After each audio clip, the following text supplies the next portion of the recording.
Bonjour à toutes et à tous et merci de vous être inscrits à cette 5e et dernière matinale consacrée aux enjeux de la démarche d'évaluation en formation. Aujourd'hui, nous avons le plaisir d'accueillir Jonathan Potier, expert en évaluation des formations. Et bien parce que vous devez quotidiennement satisfaire à une multitude d'exigences telles que celles des différents financeurs, les commanditaires ou encore celles de Calliope, l'évaluation de vos prestations s'impose de façon croissante afin de démontrer la réelle valeur ajoutée de vos prestations.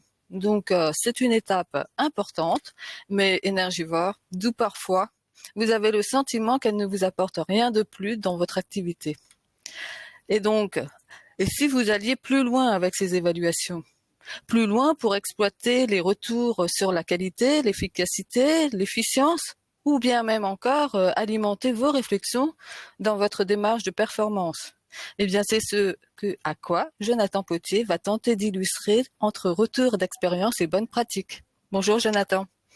Bonjour Christine, bonjour Cécile. Bonjour. Alors simplement pour rappel, notre matinale va s'inscrire dans le cadre du cycle de formation qu'on a intitulé Formation en mutation, qui est né d'un partenariat entre Amphor, le Carrefour FBFC et Acto, donc opérateur de compétences, qui prend racine dans un conventionnement entre Acto et le Conseil régional Bourgogne-Franche-Comté. L'objectif de ce partenariat est d'accompagner l'ensemble des organismes de formation de Bourgogne-Franche-Comté dans le développement d'une offre de formation prenant en compte les évolutions du monde de la formation professionnelle et les caractéristiques inhérentes au territoire régional. Donc, ce cycle de conférences s'inscrit dans le cadre du déploiement de l'axe 1 de cette convention qui vise à informer et à animer des réunions à destination des organismes de formation sur le territoire, co-animées avec Amphor, donc sur les thématiques clés qui ont été identifiées par les partenaires, par nos conseillers sur le terrain, etc. Donc, quelques petites consignes pour le webinaire. En raison du nombre d'inscrits de participants, on vous invite à poser vos questions à l'écrit dans l'onglet questions ou dans l'onglet chat. On y répondra à des temps dédiés en fin de chaque partie ou le cas échéant selon la typologie de questions au fur et à mesure. Si nous avons besoin de plus de compléments sur la question posée, on pourra toujours vous appeler à monter sur scène afin de pouvoir détailler et approfondir votre question. Le format proposé aujourd'hui va pouvoir être percutant ou pouvoir interroger sur certaines choses. Donc l'idée c'est vraiment d'ouvrir le débat et de pas hésiter à poser des questions et à poser toutes les questions que vous pouvez avoir. On aura le plaisir de retrouver Jonathan parmi nous le 12 novembre à notre conférence de clôture en présentiel. Donc n'hésitez pas à vous nourrir de tout ce qu'il va pouvoir vous apporter aujourd'hui et donc à revenir vers lui à cette conférence. On vous transmettra le replay de ce webinaire dans un second temps afin que vous puissiez le regarder à nouveau ou le partager à vos équipes si besoin. Et je vais donc laisser la parole désormais à Jonathan qui va vous présenter donc les enjeux de la démarche d'évaluation. Merci Cécile et rebonjour à toutes et à tous. Ravi d'être parmi vous donc pour cette matinale, cette conférence donc dédiée à l'évaluation des formations. Sujet ô combien important, vous allez voir si vous n'êtes pas déjà convaincu et vous allez voir que je vais vraiment avoir une approche où je vais vraiment vanter l'intérêt et l'utilité de l'évaluation, pas évaluer pour évaluer. Je répète sans arrêt que l'évaluation pour l'évaluation ne sert strictement à rien. Il y a vraiment derrière des objectifs, il y a des questions à se poser, ça vient répondre à certains besoins, etc. Donc c'est vraiment une approche très pragmatique. Il faut que ça soit utile, sinon il n'y a aucun intérêt à le faire tout simplement. Alors, un petit mot de présentation me concernant. Donc voilà, Jonathan Potier, je suis tombé, l'un de mes partenaires dit que je suis un peu l'obélix de l'évaluation de la formation parce qu'il dit que je suis tombé dans la marmite de l'évaluation étant petit. Étant petit, c'était il y a 20 ans, donc ça fait 20 ans que je travaille dans le monde de la formation et 20 ans que je travaille, dans le monde de la formation et 20 ans que je travaille sur le sujet de l'évaluation des formations. Donc tout a commencé par une thèse de doctorat en sciences de gestion sur le sujet de l'évaluation des formations. On m'a proposé d'écrire des articles, des chapitres d'ouvrages, etc. et jusqu'à publier donc le livre que vous avez à l'écran, l'évaluation de la formation, titre très original, donc publié chez Duno et c'est la 3e édition que vous voyez à l'écran. La 4e édition est prévue pour 2025. J'ai plusieurs casquettes, donc outre le fait d'être auteur, donc je suis consultant indépendant, donc c'est notamment à ce titre que je vous parle aujourd'hui. Je suis facilitateur certifié Kirkpatrick. Kirkpatrick, on va en parler. Comme vous en doutez, si vous avez déjà vu passer l'expression modèle d'évaluation de Kirkpatrick, on va en parler évidemment ce matin. Et puis j'ai aussi une casquette de, on va dire, responsable d'une académie, responsable formation. Donc je vois un peu les deux côtés du bureau. À la fois en tant que prestataire, voici ce que je conseille de faire en matière d'évaluation, et de ce fait, en tant que client aussi final, en tant que responsable formation, dans une ESN, dans une entreprise d'informatique dans les Hauts-de-France. Alors, objectif de cette conférence. Alors, lorsqu'on parle d'évaluation, on parle beaucoup d'objectifs, d'évaluation des formations, et je répète souvent à l'envi que une bonne formation commence avec des objectifs très clairs. Donc, on va faire en sorte aussi d'avoir des objectifs assez clairs pour cette conférence. À l'issue de cette conférence, alors vous ne serez pas capable de, je vous propose d'être préparé à. Parce que voilà, on va passer 2 heures ensemble, on va faire en sorte que vous ayez un maximum d'apports, que vous puissiez poser des questions, etc. Mais derrière, c'est à vous de prendre le relais, un peu comme vous le faites aussi lorsque vous délivrez, vous dispensez, vous animez des formations. À la fin, forcément, c'est aussi aux apprenants derrière à prendre le relais, à continuer à prolonger l'essai, si je puis dire. Donc, vous serez préparé à, ça c'est la petite formulation maison, comprendre l'importance de l'évaluation de la formation dans le contexte actuel. Donc, il y a vraiment un contexte qui est de plus en plus prégnant, en tout cas qui pousse au fait d'évaluer ces formations. Il y a vraiment de l'intérêt autre que pédagogique à évaluer ces formations. On verra un peu ce qu'il en est. Je vous proposerai de faire une distinction entre qualité et efficience de la formation. Donc, ça n'est pas juste par, on va dire, beauté intellectuelle de la chose, beauté conceptuelle. Il y a vraiment un intérêt à se dire qu'est-ce que l'on évalue concrètement, parce qu'on ne va pas attendre les mêmes choses à chaque niveau. Et aujourd'hui, les entreprises, les responsables formation, etc., n'attendent pas nécessairement les mêmes choses. Donc, ça vaut le coup de se demander qu'est-ce que l'on peut évaluer finalement en formation. Et ça vient répondre aussi à des objectifs différents. D'identifier, troisième objectif, d'identifier les différents niveaux d'évaluation des formations. Donc, on fera un détour par le modèle Kirkpatrick et notamment par le nouveau modèle Kirkpatrick, parce qu'il a été mis à jour depuis, si vous connaissiez le modèle d'origine. Faire en sorte que vous puissiez vous approprier les bonnes pratiques d'évaluation des formations. Donc vraiment, encore une fois, voyez ce temps d'échange, de conférence et d'échange comme l'occasion aussi de challenger, comme le disait Cécile, comme l'occasion de challenger vos pratiques.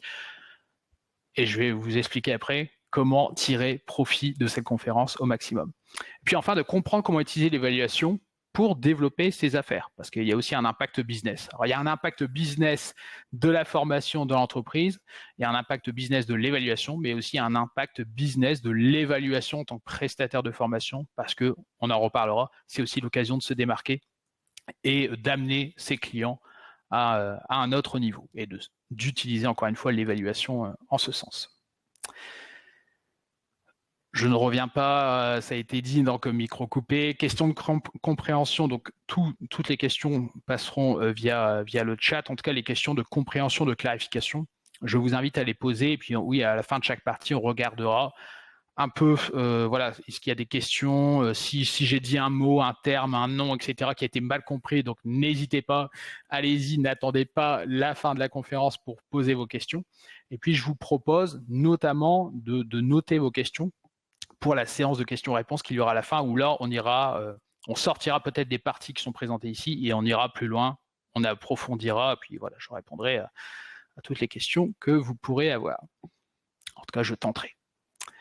Et donc, justement, pour tirer profit de cette conférence, il y a un auteur, hein, le jeune Elliot Meunier, parce qu'il n'a même pas 20 ans, qui a sorti un livre qui est ici d'ailleurs, qui se nomme « Arrêtez d'oublier ce que vous lisez ». Et il a cette belle expression, il dit « Prendre des notes, ça prend du temps, mais ne pas en prendre, c'est perdre son temps ».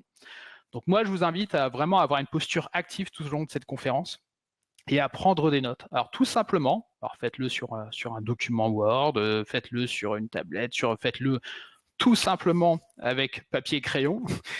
Je vous invite à faire un tableau et à vous poser des questions au fur et à mesure par rapport à tous les échanges que l'on va avoir.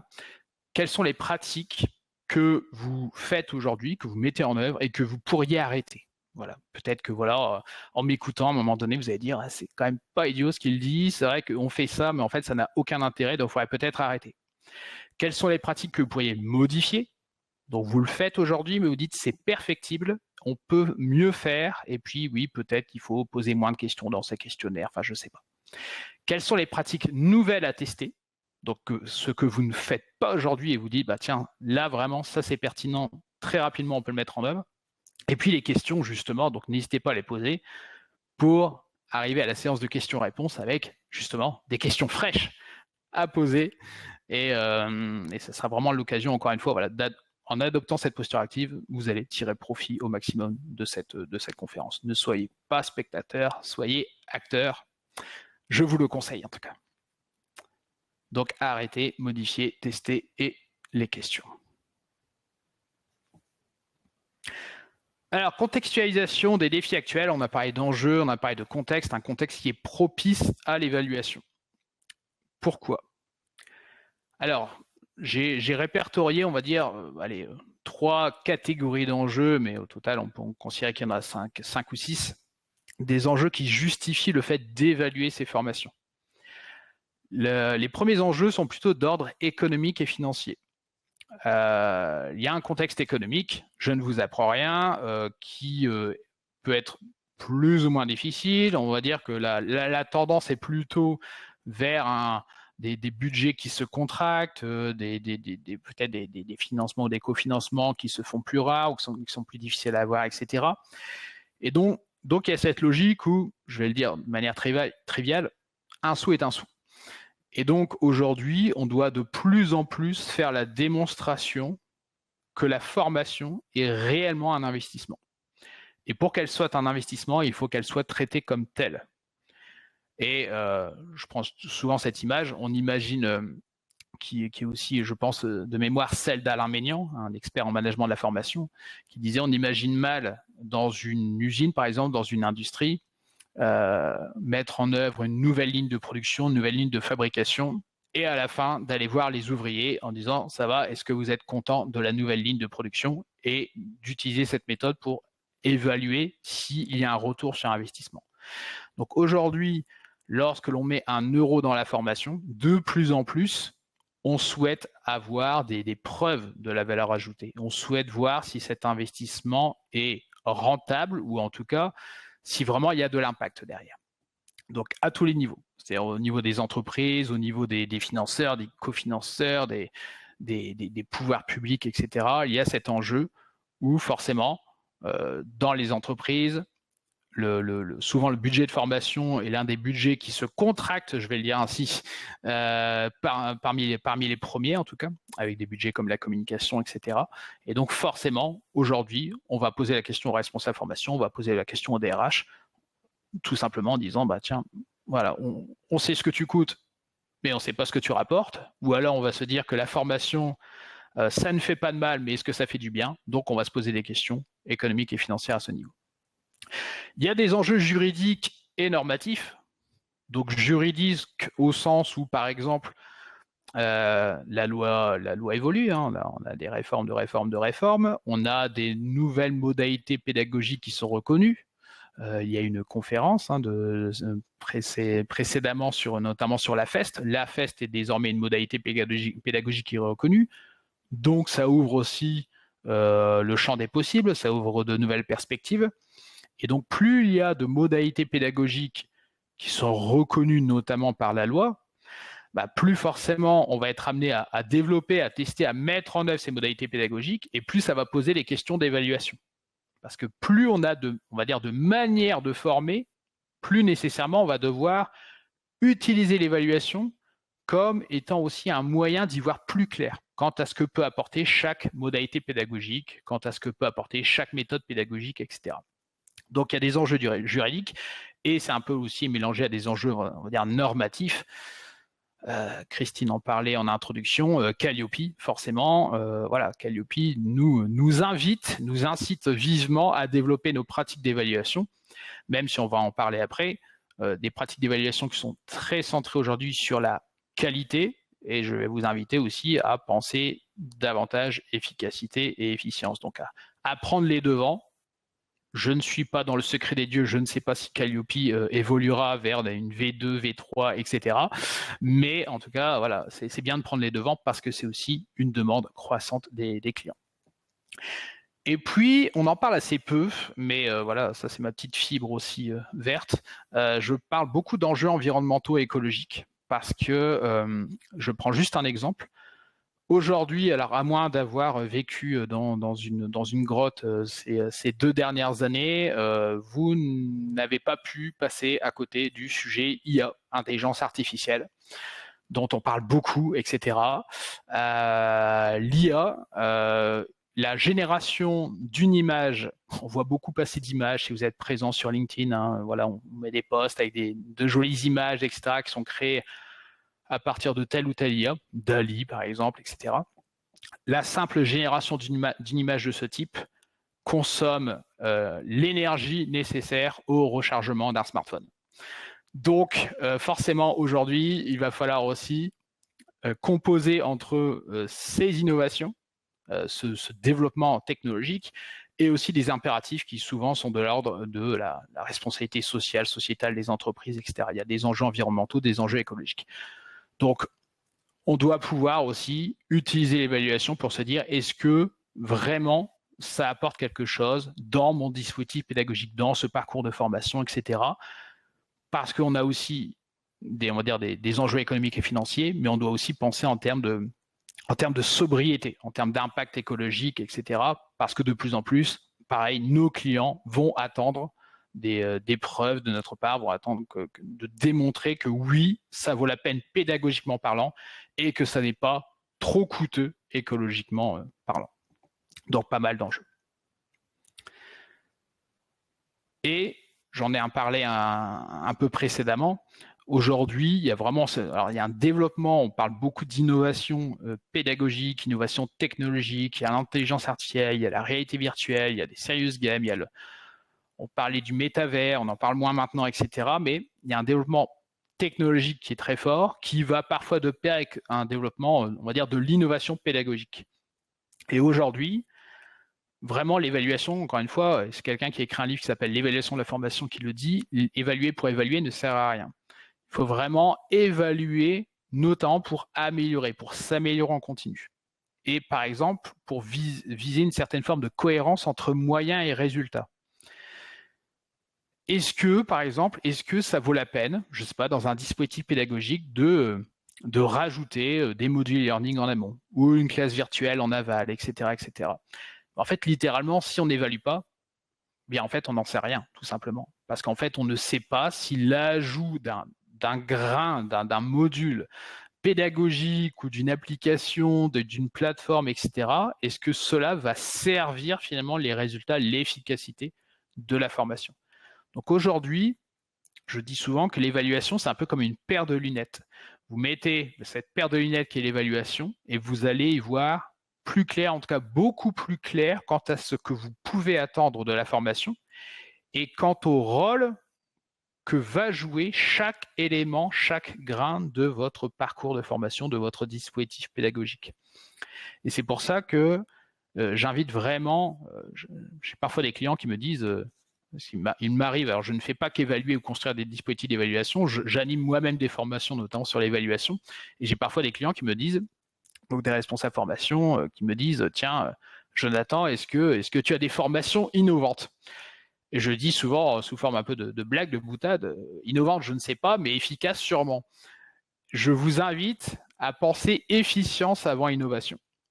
Parce que si on ne pense pas en termes d'efficience, et même comme j'en parlais précédemment, par rapport aux enjeux environnementaux et écologiques, si on ne pense pas en termes de sobriété, eh bien, on va avoir des dispositifs forcément qui seront énormes, qui seront très coûteux, économiquement, environnementalement parlant, etc., sans se poser la question de l'impact et des objectifs de l'efficacité derrière et donc de l'efficience. L'efficience et l'efficacité, je vais y revenir après, au moindre coût, si je puis dire. Donc à chaque fois, on doit se dire, tiens, quand on ajoute quelque chose, et c'est aussi un échange que l'on peut avoir que l'on devrait avoir avec nos clients, quand on ajoute quelque chose, ok, mais quelle est la plus-value? Qu'est-ce que ça va apporter concrètement? Donc, je vous invite en tout cas à penser efficience avant innovation. Et le paradoxe, c'est que donc l'évaluation, on l'a vu, il y a un certain nombre d'enjeux qui justifient d'évaluer les formations. Mais aujourd'hui, les pratiques d'évaluation des formations, en fait, c'est un sujet, mais elles demeurent, on va dire, relativement peu développées dans les entreprises. C'est-à-dire que souvent, on reste encore beaucoup scotché, englué, comme je le dis souvent, dans des questionnaires de satisfaction, des questionnaires d'évaluation dits HO, etc. dans les entreprises. Mais pourtant, les responsables formation en parlent et ont des demandes de la part de leur direction générale qui leur demandent, tiens, voilà, quel est l'impact, la valeur ajoutée de l'investissement formation, etc. Et de mon point de vue, alors ça, c'est vraiment un parti pris, je considère que le payeur devrait être l'évaluateur. C'est-à-dire que c'est celui qui paye qui devrait être en droit de dire si oui ou non il en a eu pour son argent, tout simplement. Parce qu'évidemment, il peut y avoir des problèmes aussi de partialité. On peut difficilement être jugé parti. Donc, de mon point de vue, ça devrait être alors l'entreprise ou un autre financeur, cofinanceur, etc. Mais voilà, si on simplifie dans une relation client-prestataire, ça devrait être le client qui devrait être l'évaluateur. Encore une fois, de mon point de vue. Mais c'est rarement le cas. C'est rarement le cas parce que souvent, on ne sait pas en fait quoi évaluer, on ne sait pas comment évaluer, etc. Et donc, le réflexe encore courant des entreprises, hein, quand je dis entreprise, responsable formation, DRH, etc., eh bien, c'est de déléguer cela à leurs prestataires. En disant, cher prestataire de formation, tu vas délivrer une prestation de formation, mais en plus, j'attends de toi que tu puisses évaluer, ou en tout cas que tu puisses m'accompagner sur l'évaluation, etc. Et donc, c'est pour ça que je parle vraiment de place à prendre. Pour moi, il y a une place à prendre aujourd'hui. Il y a un avantage concurrentiel évident à aller chercher pour tout prestataire qui irait au-delà de ce que j'appelle des pseudo-évaluations. C'est-à-dire pseudo-évaluation, pour moi, c'est ce dont je parlais précédemment, c'est aller juste questionner les ouvriers pour savoir s'ils sont contents de leur ligne de fabrication, de leur ligne de production. Aujourd'hui, aller juste questionner des apprenants, des participants, des stagiaires, etc., peu importe comment ils nomment, pour leur demander s'ils ont apprécié la formation, c'est bien, c'est diplomatiquement judicieux, mais ça n'est pas suffisant. Et surtout qu'aujourd'hui, on en reparlera après, mais le participant n'est pas toujours d'ailleurs le mieux placé. Il est même très rarement le mieux placé pour évaluer les formations. Voilà. Le participant n'est pas un ingénieur pédagogique, il n'est pas formateur, et il n'est pas concepteur pédagogique, etc. Et on lui demande souvent de dire est-ce que la durée est appropriée, est-ce que les méthodes pédagogiques étaient appropriées, est-ce que le formateur maîtrisait son sujet? Mais je n'en sais rien. Il y a 10 minutes, je ne connaissais même pas le nom de la formation que je venais suivre. Aujourd'hui, on me demande si la personne connaît ou pas, si elle maîtrise ou pas son sujet. Donc voilà, ça n'est pas forcément le choix le plus judicieux à faire. En tout cas, il ne faut pas se limiter à ça, il faut pouvoir aller plus loin. Alors, s'il y a des questions à ce stade, avant qu'on définisse un peu ce que l'on entend par évaluation de la formation et qu'on se dirige vers la méthode, je ne sais pas s'il y a des questions de clarification, des choses comme ça, ou je regarde, je ne vois pas de questions pour le moment. Donc, pour le moment, il n'y a rien du tout, Jonathan. Eh bien, c'est super. Je vais considérer que c'est limpide. Donc. Exactement. Alors, définition et objet de l'évaluation en formation. Alors, qu'est-ce que l'on entend par tout simplement comment peut-on définir l'évaluation? Alors, encore une fois, là, ce n'est pas juste pour la beauté intellectuelle ou littéraire de la chose, c'est vraiment pour insister sur le sens de l'évaluation. Qu'est-ce que l'on met derrière le mot évaluation et qu'est-ce que ça déclenche derrière en termes d'action? Je mets 4 éléments derrière le mot évaluation. L'évaluation, pour moi, c'est d'abord la mesure. C'est-à-dire, voilà, là, je suis dans une pièce, c'est comme si je sortais un thermomètre et on me disait, est-ce qu'il fait bon dans cette pièce? Eh bien, mon premier réflexe, je pourrais sortir un thermomètre et je vais mesurer donc la température et éventuellement, je pourrais mesurer donc l'écart entre la température que je souhaite et la température réelle. Eh bien, en formation, on pourrait dire que voilà, c'est ça. Je vais mesurer un écart. Je vais dire, tiens, est-ce que les objectifs pédagogiques ont été atteints, par exemple? On va y venir après. Donc, il y a d'abord une mesure. Ensuite, il y a une analyse. Je vais analyser les causes de cet écart. Voilà. Les objectifs pédagogiques, je reprends cet exemple, n'ont pas été atteints parce que, et là, je vais aller plus loin, je vais regarder un peu les verbatims, ce que les participants racontent, etc. Donc, je vais analyser. Je vais porter un jugement de valeur, troisième étape, sur les constats recueillis concernant la formation et ses effets. Eh bien, évidemment, effectivement, les objectifs pédagogiques ont globalement été atteints. Lorsqu'ils n'ont pas été atteints, c'est du fait de ces raisons, parce que j'ai cette analyse. Et enfin, c'est l'action. Action sur les différents éléments et paramètres de la formation. C'est pour ça que je répète depuis le début de cette conférence que l'évaluation pour l'évaluation ne sert à rien. C'est vraiment, encore une fois, l'évaluation doit mener à l'action. Donc, si on va juste envoyer des questionnaires, poser des questions, etc., mais que l'on n'en fait rien, voilà, on est vraiment à côté, en tout cas, des objectifs que l'on peut attribuer à l'évaluation. Donc, il y a vraiment cette logique, je mesure, j'analyse, je juge. C'est un jugement de valeur. C'est pour ça qu'il faut être à l'aise avec la subjectivité. C'est OK. Souvent, quand on dit je veux des questionnaires d'évaluation moins subjectifs, mais l'évaluation est par définition subjective. Parce qu'à un moment donné, on va forcément, ne serait-ce que regarder les résultats et prononcer, émettre un jugement de valeur. Et ensuite, on va agir. Donc voilà, pour les grands fans de la roue de Deming, du PDCA, etc., comme on en parle beaucoup en qualité, c'est vraiment aussi cette logique. C'est de dire, voilà, à chaque fois, tout doit se terminer par une action. On doit pouvoir agir, on doit pouvoir mener des actions correctives, on doit pouvoir s'améliorer ou des actions préventives, etc. Mais l'évaluation doit toujours mener à l'action. Ça, c'est vraiment essentiel. Et j'en parle au début, 3 objets d'évaluation et en même temps 3 types d'objectifs. Aujourd'hui, notamment avec Calliope, mais même avant Calliope, on parlait beaucoup de qualité. On parle encore beaucoup de qualité. Je vais vous donner ma définition de la qualité, alors qui m'est propre et qui est forcément simpliste. Donc, elle est assez réductrice, mais vous allez comprendre pourquoi je l'utilise en ce sens. C'est vraiment pour montrer que l'on peut aller chercher autre chose en évaluation. La qualité, pour moi, c'est est-ce que la formation, si on posait la question à un participant, est-ce que la formation suivie est dite de qualité? Est-ce que c'est un bon produit, je mets des guillemets, un bon produit de formation? La formation n'est pas un produit, c'est plutôt un service, mais voilà, ça n'est pas un produit de consommation, certainement pas un produit comme les autres. Mais encore une fois, c'est pour simplifier le propos.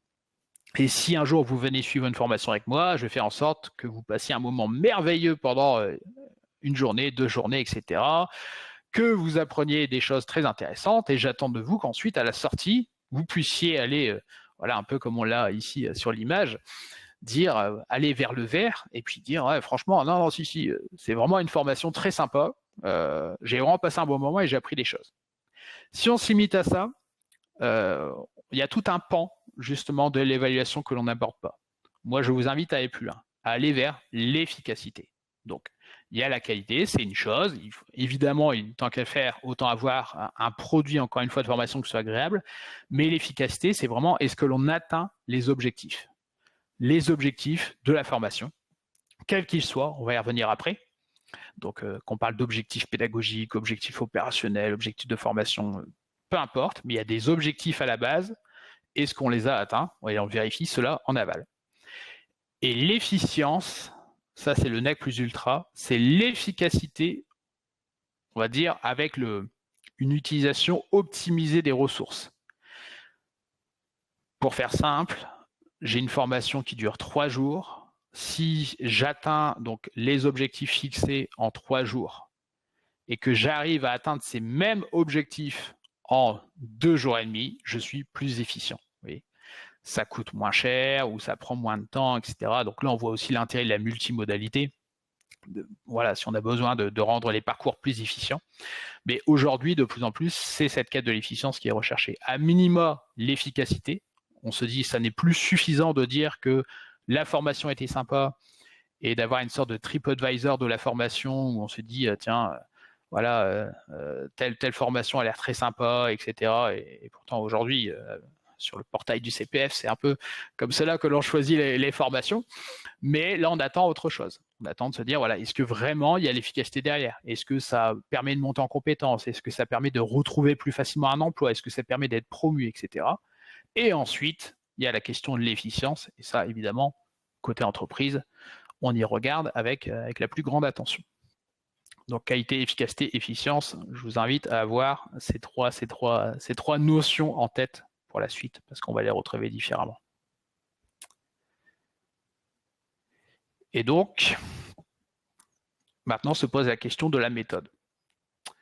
Comment va-t-on aller chercher et faire la démonstration que la formation est de qualité ou qu'elle permet de générer une certaine forme d'efficacité et même d'efficience?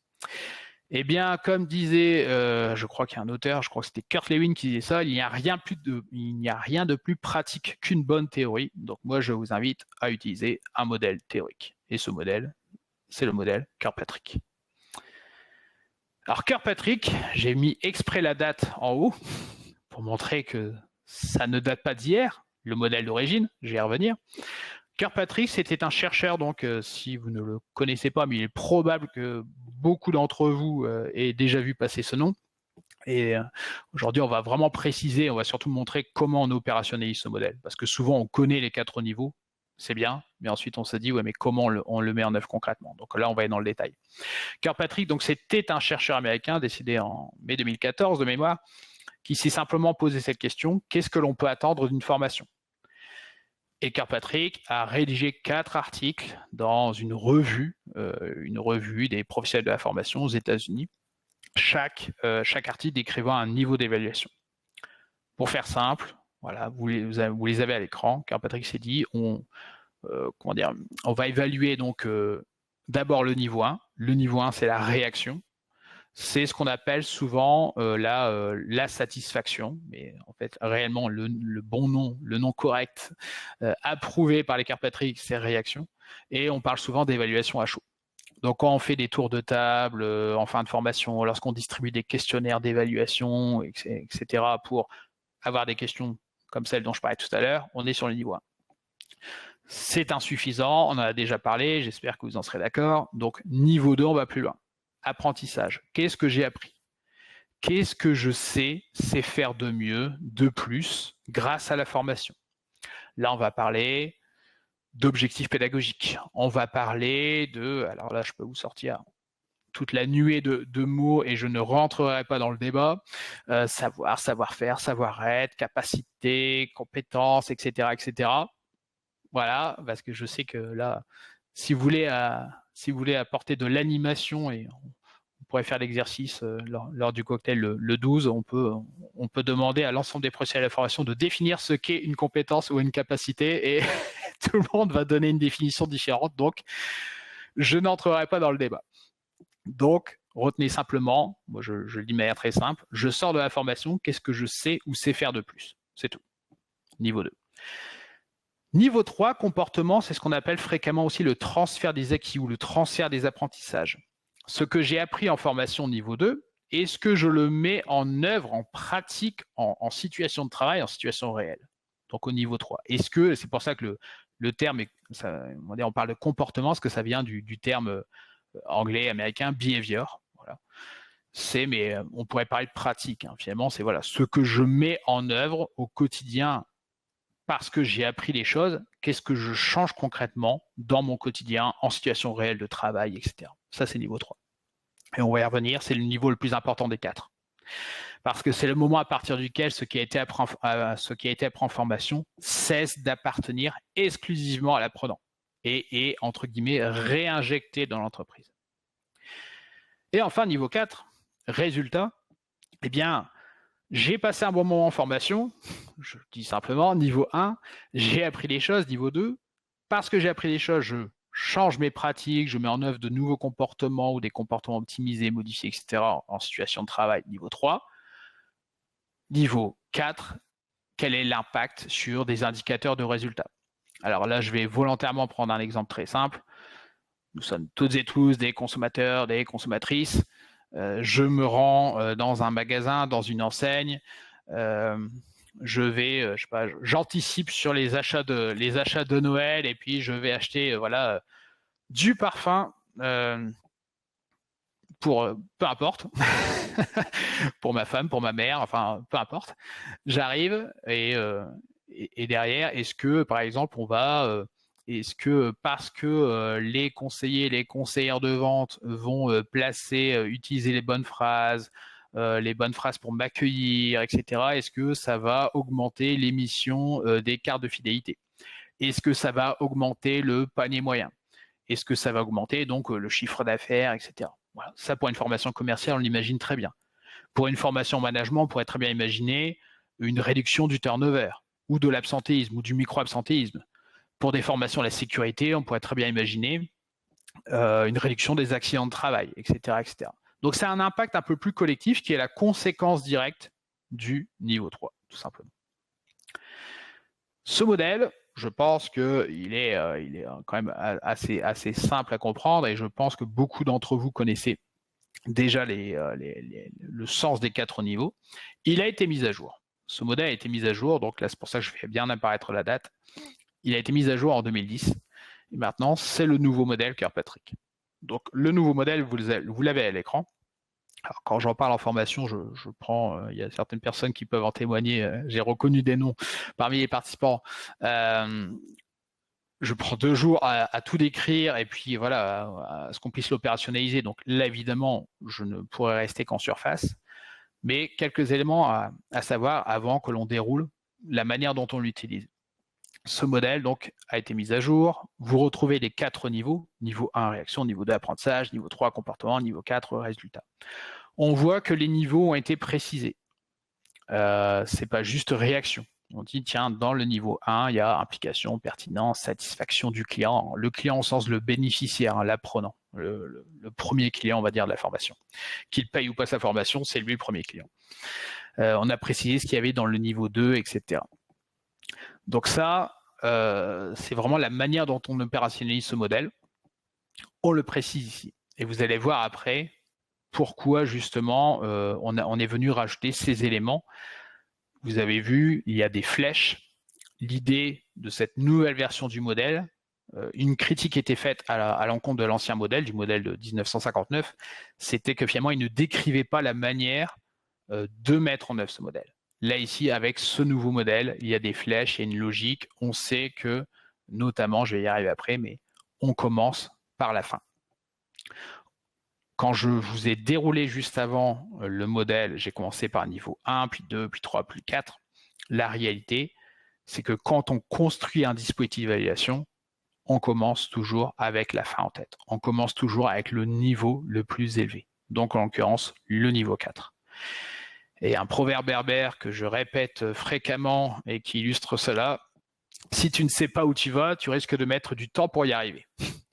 C'est tout simplement, imaginez, si vous avez un sens de l'orientation comme le mien, c'est-à-dire très défaillant, quand vous arrivez dans une ville que vous ne connaissez pas, même si un passant très sympathique vous indique où se rendre, vous allez certainement sortir votre GPS, en tout cas si vous êtes comme moi, et vous allez d'abord planter un drapeau, vous allez indiquer une destination. Et on va ensuite vous dire, OK, si tu souhaites aller là-bas, il va falloir passer par là, etc., tourner ici. Il vaut mieux passer par là. Là, il y a peut-être de la circulation si vous êtes en voiture, etc., etc.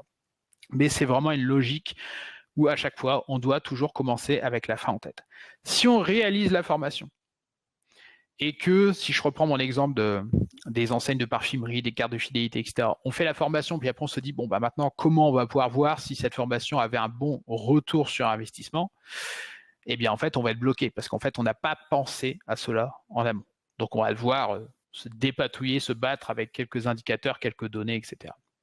Donc, il y a une logique vraiment très importante à avoir en tête en matière d'évaluation, c'est que vos critères de succès en amont, donc définis en amont, avant la formation, deviennent vos critères d'évaluation en aval. Pour paraphraser un célèbre constructeur automobile, qui mieux que les clients qui mieux qu'eux, vous imaginez la suite, mais qui mieux que les clients peuvent définir, les commanditaires peuvent définir ce qu'ils attendent de la formation. Dis-moi ce que tu attends de la formation et moi je te dirai derrière comment finalement je vais t'apporter la preuve que la formation a répondu à tes attentes, aux besoins exprimés, etc. Donc c'est vraiment une logique très simple à avoir en tête. On ne fait pas la formation, l'évaluation n'est pas quelque chose qui vient après coup, c'est vraiment quelque chose qui, dès l'amont, structure fortement toute l'action de formation. Littéralement, ça signifie que j'ai parfois des clients qui vont me donner des critères de succès qui sont loin d'être des attentes au niveau 4. Je pourrais très bien avoir des clients qui vont me dire « Non mais Jonathan, c'est très sympa, toute ta logique Kirkpatrick, tout ça, c'est séduisant sur le papier. Mais en fait, cette année, il n'y aura pas d'augmentation de salaire.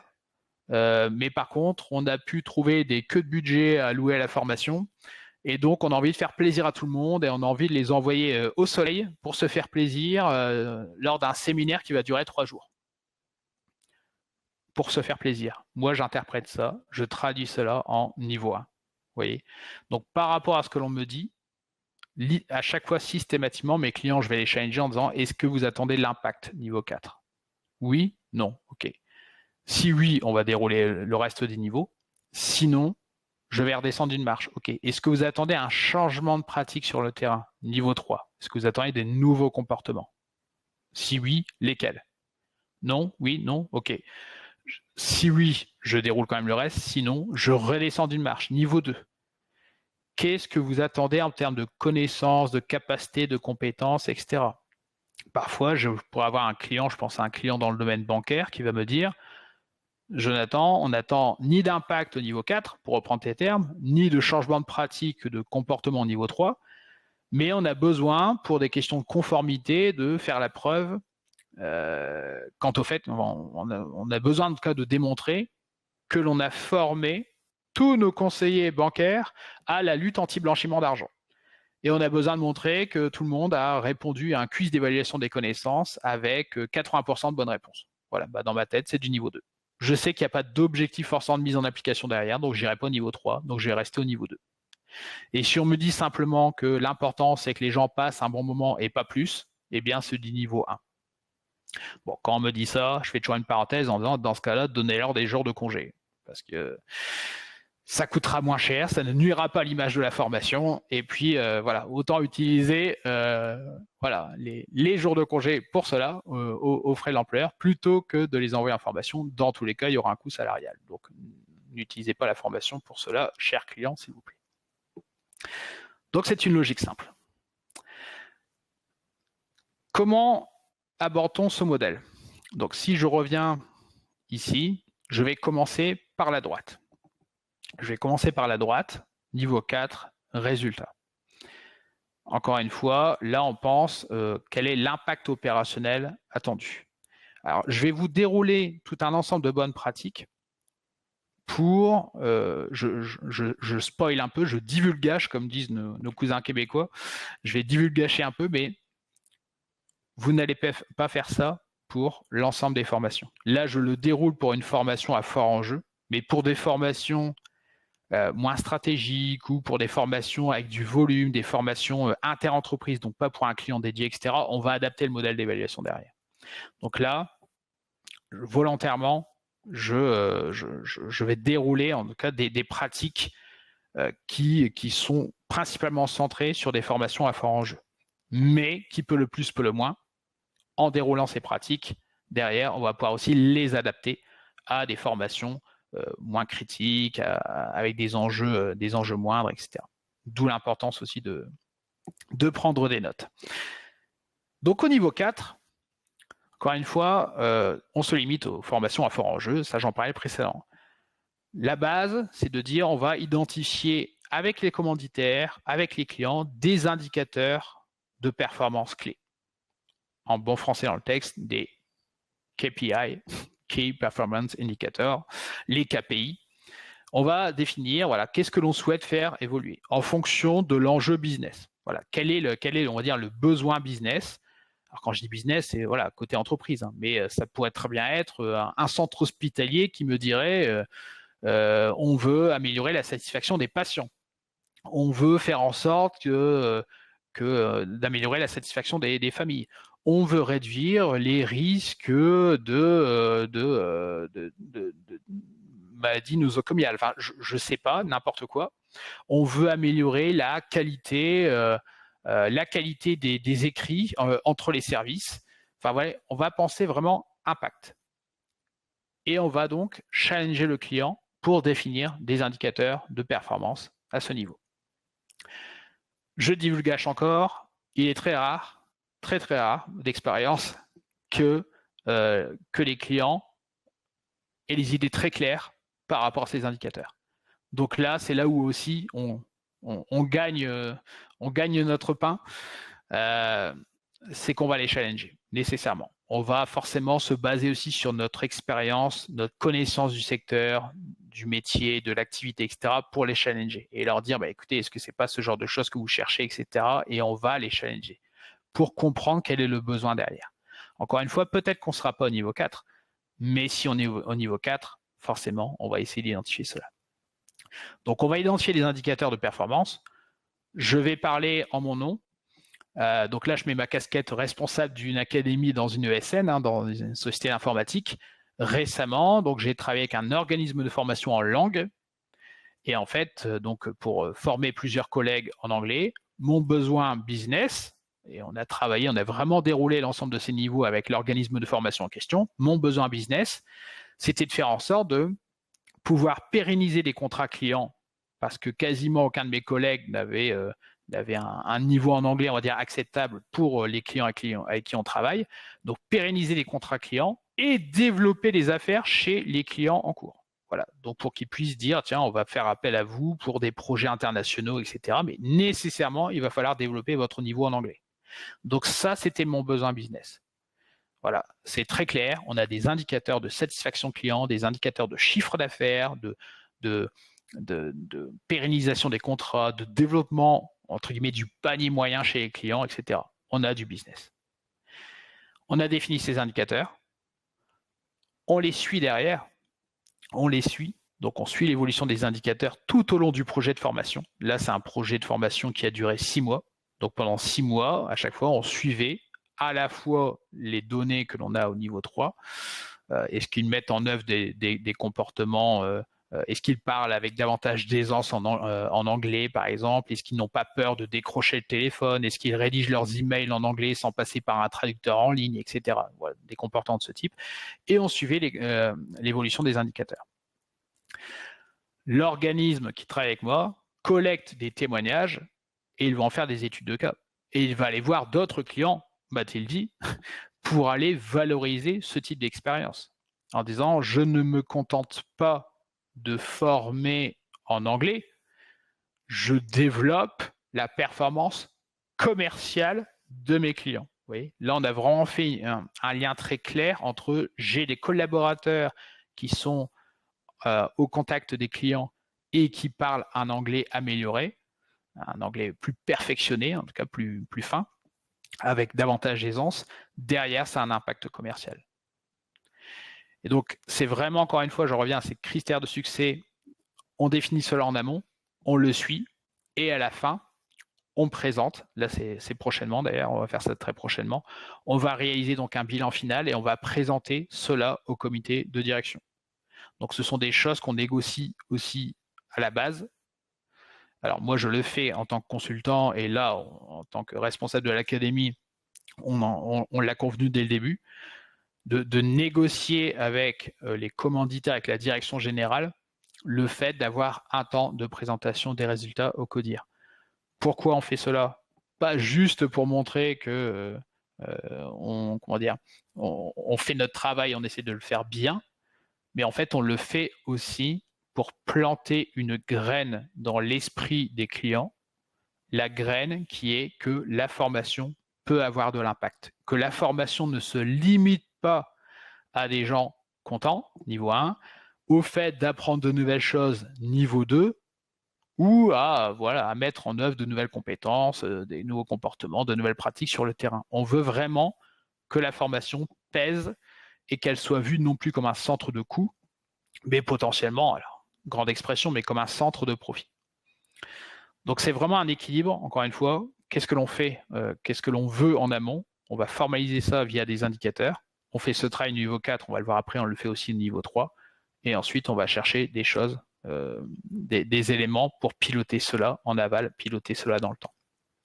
Et présenter cela à nos clients, y compris à nos clients internes. Il n'y a pas de questions pour le moment. Alors, vous ne pouvez pas, tout comme moi, vous n'aurez pas toujours le loisir d'être accueilli par un client à bras ouverts qui va vous dire « installe-toi pendant 2 heures dans mon bureau et on va identifier des indicateurs ». Dans ce cas, alors je vous propose une bonne pratique intermédiaire, vous pouvez vous baser sur du déclaratif. C'est moins précis que de suivre les indicateurs. Mais imaginez une question de ce type, telle que celle qu'il y a à l'écran. Alors vous aurez le support, hein, donc si vous voulez vous en inspirer. Imaginez, voilà, donc je reprends ma formation en anglais. Imaginez que l'on n'ait pas de tableau de bord, pas d'indicateur, que moi en tant que client, je n'ai pas ouvert la porte à l'organisme de formation pour faire ce travail. Il pourrait très bien, dans le cas d'un questionnaire d'évaluation dit à froid, voilà, quelques semaines, quelques mois après la fin de la formation, aller questionner des collaborateurs en leur disant bah, tiens, maintenant vous avez essayé de mettre en pratique, est-ce que voilà, suite à la mise en œuvre de nouvelles pratiques, parce que maintenant vous parlez anglais avec plus d'aisance au téléphone, que vous rédigez des emails avec plus de facilité, etc., vous êtes moins crispé, est-ce que vous avez remarqué, par exemple, une augmentation de votre productivité, une augmentation de la satisfaction des clients, etc. Et vous allez lister des effets. Oui, c'est du déclaratif. Oui, c'est subjectif. Il n'empêche que lorsque j'ai, je dis n'importe quoi, mais 80% des collaborateurs, voire même des managers, si vous interrogez aussi les managers, qui cochent les cases, oui, depuis cette formation, cette formation a eu un impact sur la satisfaction des clients et on a amélioré la communication au sein de l'équipe, c'est de l'impact. Vous voyez, on valorise de l'impact. Et lorsque j'utilise des questions de ce type, donc là, c'est très simple à obtenir. Hein. Là, c'est vraiment juste un exemple de question que l'on peut mettre dans un questionnaire d'évaluation dit à froid, que l'on envoie quelques semaines ou quelques mois après la fin de la formation. Si je fais ça, la réaction de mes clients internes ou clients finaux lorsque je suis consultant est systématiquement celle-ci. C'est très intéressant. Est-ce que l'on n'a pas des indicateurs plus précis? Et là, je dis, eh bien, si, super, ouvrez-nous les portes. Et la prochaine fois, on fera mieux. Mais vous voyez, en faisant ça, encore une fois, on plante une graine dans l'esprit de nos clients. Si vous avez vu le film Inception, vous savez à quel point planter une idée peut avoir de l'impact derrière, de l'effet. Si vous ne l'avez pas vu, je vous le conseille. Mais accrochez-vous. Il faut suivre. Eh bien, si vous faites ça, vous allez planter, encore une fois, une graine qui est que la formation peut avoir de l'impact. Et ça, c'est un changement culturel qui prend du temps pour certaines personnes, pour certains clients, mais mine de rien, c'est quelque chose qui nous assure aussi du business à long terme.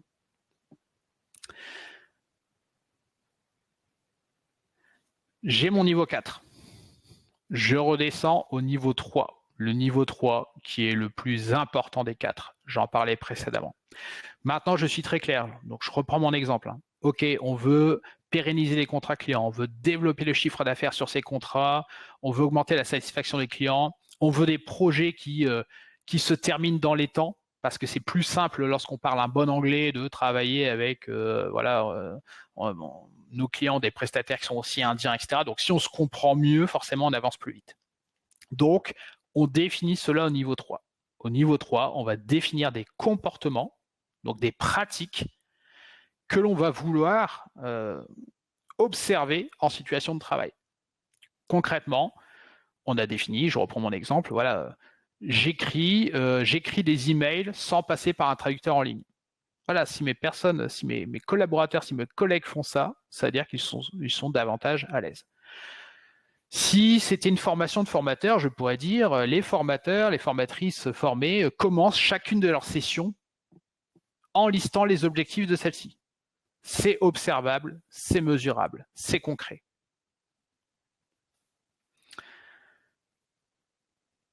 Le changement, ça n'est pas toujours maintenant, si vous avez la référence, Le changement, c'est maintenant. Combien de temps? Allez, si vous voulez répondre, je vais regarder un peu dans le chat. Est-ce que vous avez une idée? Donc, imaginez, regardez, je vais vous donner une bonne pratique santé. Tous les matins, buvez un grand verre d'eau dès le réveil, parce que votre corps est déshydraté par nuit, etc. Et donc, vous avez besoin de vous réhydrater. Mais moi, je suis très mauvais pour me souvenir de cela. Donc, ce que je fais, c'est que je me réveille avec mon téléphone portable en mode avion et je mets un message qui est « bois un verre d'eau, bois un verre d'eau, bois un verre d'eau ». Combien de jours me faudra-t-il avoir cette assistance pour qu'ensuite ça devienne un comportement naturellement ancré? Alors, je regarde. Tac, tac, tac, 21, 21, 254, 21, 21, 254. J'ai l'impression qu'il y a un peu plus de 21 et quelques 254. Bon. Merci pour vos réponses. Eh bien, ça dépend. Vous en doutiez quand même, j'imagine. Ça dépend. Alors, ça dépend pourquoi. En fait, le 21, c'est vrai que c'est quelque chose que l'on voit souvent apparaître. Alors, c'est ce que l'un de mes collègues et amis dirait, c'est un neuromythe. C'est vrai qu'on pense souvent 21 jours, il faut 3 semaines pour changer de comportement, etc. Bon, quiconque a déjà essayé d'arrêter de fumer, c'est que 21 jours, ça n'est pas forcément suffisant. Et donc, il y a une recension, il y a une revue de littérature qui a été faite, scientifique, sur le sujet, rassemblant toutes les études pour savoir combien de temps ça prend concrètement de changer de comportement. Eh bien, ce qui est les recherches recensées, c'est-à-dire qu'il y en a peut-être où il y a besoin de moins de temps, et parfois plus, eh bien, ça va de 21 à 254 jours. Vous imaginez? Parce que ça dépend de la personne, ça dépend de la nature du comportement, ça dépend du passé, ce que la personne a déjà essayé de faire, etc., etc. Donc, ça dépend de plein de choses. Toujours est-il que, imaginez que, même si on prend la moyenne très basse, 21 jours, eh bien, on va attendre d'une formation qui va durer quelques jours, parfois même quelques heures, de générer un changement de comportement qui parfois va prendre au moins 21 jours.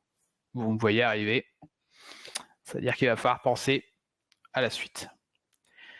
Eh bien, la suite, c'est celle-ci.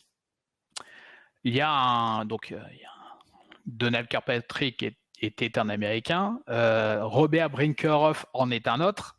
Robert Brinkerhoff, donc vous avez la référence ici, a montré que, littéralement, la manière dont vous dépensiez votre budget de formation donc sur un dispositif de formation, un dispositif pédagogique particulier, générait des résultats complètement différents.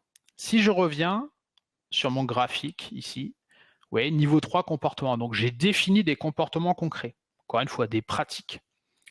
Je lui ai dit, donner les objectifs en tant que formateur, formatrice, je suis manager, lors des entretiens annuels, je commence par valoriser les points forts de l'année avant de parler de ce qui fâche, etc. C'est observable, c'est mesurable, c'est concret. Eh bien, autour de ce niveau 3, vous voyez, on a des verbes d'action, contrôler, renforcer, encourager, récompenser.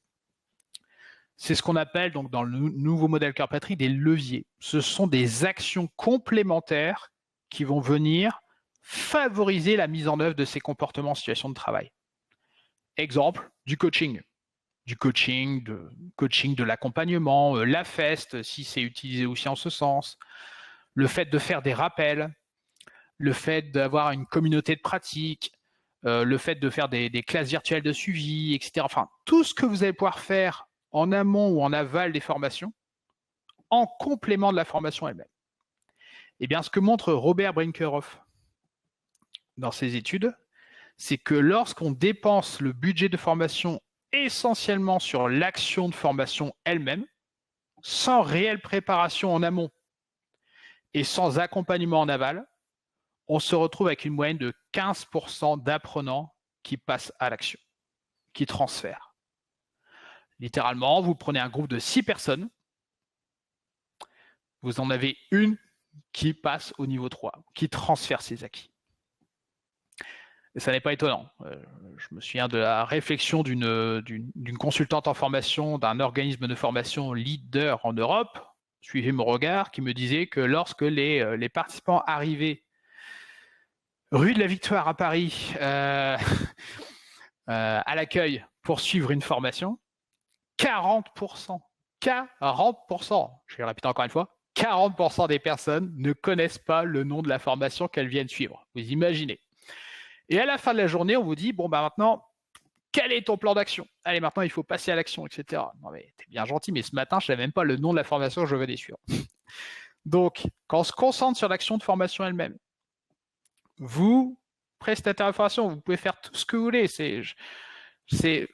Vous savez mieux que moi, vous allez avoir des personnes qui vont arriver, comme des touristes, entre guillemets, non préparés, mal informés, etc. Et puis après, vont repartir dans l'entreprise et rencontrer, je sais pas, leur manager qui dira, bon, hier, tu étais en vacances, en formation, nous, on s'est coltiné tout ton travail. Ou alors, vous allez avoir une équipe de 10 personnes, vous en prenez une, vous l'envoyez en formation, elle revient, les novotes disent ça, c'était bien la formation, etc. Bah, nous, pour l'instant, on s'est tapé tout ton boulot. Vous allez former les personnes en février pour des entretiens annuels qui ont lieu en novembre, etc., etc. Enfin bref, il y a plein de choses qui font que vous mettrez toute l'énergie possible dans la formation elle-même, mais si les conditions de transfert dans l'entreprise ne sont pas réunies, alors c'est très bien ce qui va se passer. Donc, si en revanche, il y a une véritable préparation en amont, avec intervention de l'entreprise, ça peut être aussi le prestataire de formation qui intervient, ça peut être des actions de communication, du positionnement, des lectures préparatoires, des modules learning préparatoires, etc. Qu'en aval, il y a de l'accompagnement, on obtient 85% en moyenne d'apprenants qui transfèrent, donc 5 sur 6. Vous dépensez 100, d'un côté vous obtenez 15, dans l'autre vous obtenez 85. C'est quand même plus sympathique.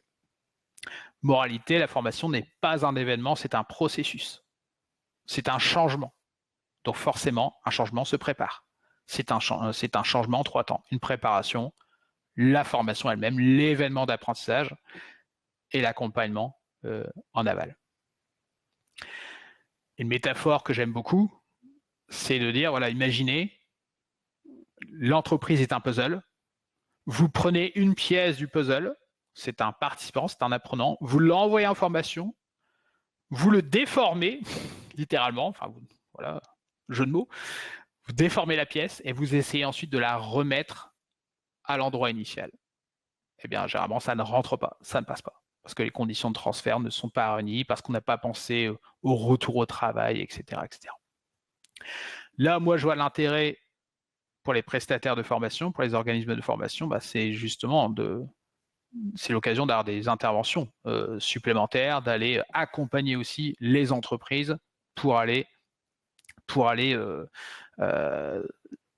travailler davantage cet amont et travailler davantage cet aval. À partir où on a des chiffres comme ça, là je vous présente des chiffres de Brinkerhoff, l'idéal, ça fera partie de mes préconisations à la fin, c'est d'avoir votre propre étude de cas avec vos propres résultats, vos propres données, pour pouvoir aussi valoriser cela et faire la démonstration aux clients que oui, ça vaut le coup, qu'il nous ouvre ses portes pour intervenir davantage en amont et également en aval. Et donc au niveau 3, c'est comme pour le niveau 4. Au niveau 4, on définit des indicateurs en amont, donc avec plutôt les commanditaires, avec les clients finaux. Alors pour les formations à fort enjeu, ça sera typiquement une direction, une ou plusieurs directions. Ici, c'est toujours avec le client que l'on va définir ses comportements. Qu'est-ce que tu attends de mieux ou de différent sur le terrain, cher client? Mais souvent, c'est plutôt avec les personnes qui connaissent le métier, avec les opérationnels, avec les managers, avec les experts métiers, avec les apprenants eux-mêmes, pourquoi pas. Et on va définir des comportements observables et mesurables. On va clarifier aussi les responsabilités. Nous ne sommes pas responsables, nous, acteurs de la formation, peu importe où on se situe, de la performance des apprenants sur le terrain. Les premiers responsables, c'est le binôme collaborateur-manager. On en revient à l'idée de préparation. On est là pour les préparer à, mais au final, c'est l'apprenant qui décide de passer à l'action. et on peut pas le menacer, l'obliger à. Et c'est son manager qui doit être aussi co-responsable de cela. On adapte forcément les méthodes d'évaluation, les évaluateurs, la fréquence des mesures, etc., aussi au budget et aux enjeux.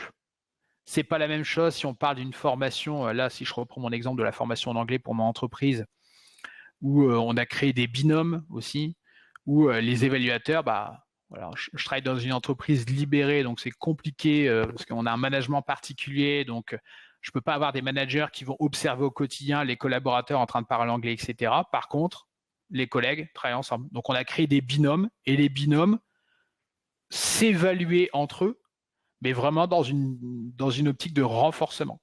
Donc on leur a créé des grilles d'observation pour pouvoir s'observer en situation de travail, pouvoir se donner du feedback, etc. Et l'idée, en bas je parle au 4e point d'alignement pédagogique. L'idée, c'est encore une fois de se dire, il faut qu'il y ait un alignement parfait. Souvent on parle d'alignement pédagogique pour dire il faut qu'il y ait une correspondance entre le contenu de formation, les méthodes pédagogiques, les méthodes d'évaluation, etc. Moi, je vois ça ici comme un continuum. Il y a un besoin à la base. On construit un parcours général de formation et plus, il y a affinité. Il y a de l'évaluation, mais on doit aussi penser aux conditions de transfert dès le début avec le client. Qu'est-ce qui va faire que les collaborateurs formés pourront passer à l'action et pourront mettre en œuvre leurs pratiques dans la durée? Parce que c'est là où vraiment l'efficacité va se jouer. Si ça n'est pas mis en pratique, voilà, j'ai le regret de vous dire que la formation, ça n'est pas comme le vélo, ça s'oublie. Donc, je ne vais pas me réveiller dans 3 ans en disant, tiens, mais je me souviens, j'ai un conflit à gérer avec un collaborateur, je me souviens qu'il y a 3 ans, j'ai suivi une formation à la gestion des conflits, c'était déjà les bonnes pratiques à adopter dans ce cas-là, non. Si je n'ai pas l'occasion de mettre en pratique, c'est perdu. Donc, le client a tout intérêt à s'investir en ce sens.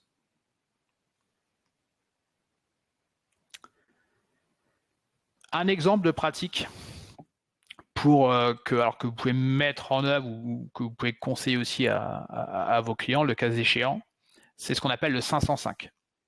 Alors 505, je le décris aussi dans mon livre un peu plus longuement, un peu plus finement. L'idée, c'est qu'on sait on le répète, que les managers doivent accompagner leurs collaborateurs en formation, etc. Bon, on a beau le dire, on a beau le faire, le manager, il a aussi d'autres chats à fouetter, il a un agenda comme ça, il n'a pas toujours le temps nécessaire, etc. Et donc le pari ici, c'est de dire on va limiter, on va communiquer sur le fait d'avoir un échange très court. Et donc 505, 505, l'idée c'est qu'il y ait 3 étapes. Avant de partir en formation, moi, collaborateur, j'ai un échange avec mon manager, donc d'au moins 5 minutes. Voilà, on ne leur demande pas plus. En réalité, souvent, c'est plus. Pour échanger sur le programme, les objectifs, etc., le besoin initial, le contexte. Voilà. Et je peux très bien outiller les managers en ce sens, pour qu'ils aient les informations, mais au moins, voilà, le manager, dès l'amont, s'implique. 0 minute pendant. Moi, manager, je m'engage à ne pas déranger mon collaborateur. Je ne l'appelle pas, je ne lui envoie pas d'email. Et dans un monde parfait, en théorie, un jour j'irai vivre en théorie parce qu'en théorie tout se passe bien, eh bien dans un monde parfait, son travail est géré ou est réparti dans l'équipe, etc. Dans un monde parfait. Et après la formation, durant pareil au moins 5 minutes, donc c'est le deuxième 505, un nouvel échange avec le manager pour échanger sur les acquis, sur le plan d'action à mettre en œuvre, sur les besoins, etc. etc. L'avantage de cela, c'est que pour les entreprises qui l'utilisent, le 505, ça devient comme une marque en interne. Ça n'est plus le manager qui dit à ses collaborateurs, au fait, chers collaborateurs, il faut qu'on se voit parce qu'on doit faire ton entretien préalable de départ en formation pour que tu puisses bénéficier au maximum du développement de tes compétences. Non, on dit, il faut qu'on fasse ton 505. Voilà. Et donc, c'est quelque chose qui ensuite est approuvé, communiqué, et parfois, dans certaines entreprises, c'est intégré dans une charte qualité formation, où les entreprises disent clairement, voilà, une formation chez nous, ça se passe comme ça. Il y a un échange en amont, il y a ça, etc. Et ça, elles peuvent le vérifier dans les questionnaires d'évaluation aussi, en allant poser des questions aux collaborateurs en disant est-ce que tu as pu voir ton manager avant la formation? Est-ce que tu as pu voir ton manager au retour? Sans surprise, les managers qui s'investissent le plus, leurs collaborateurs ont les plus forts taux de transfert des acquis au niveau 3.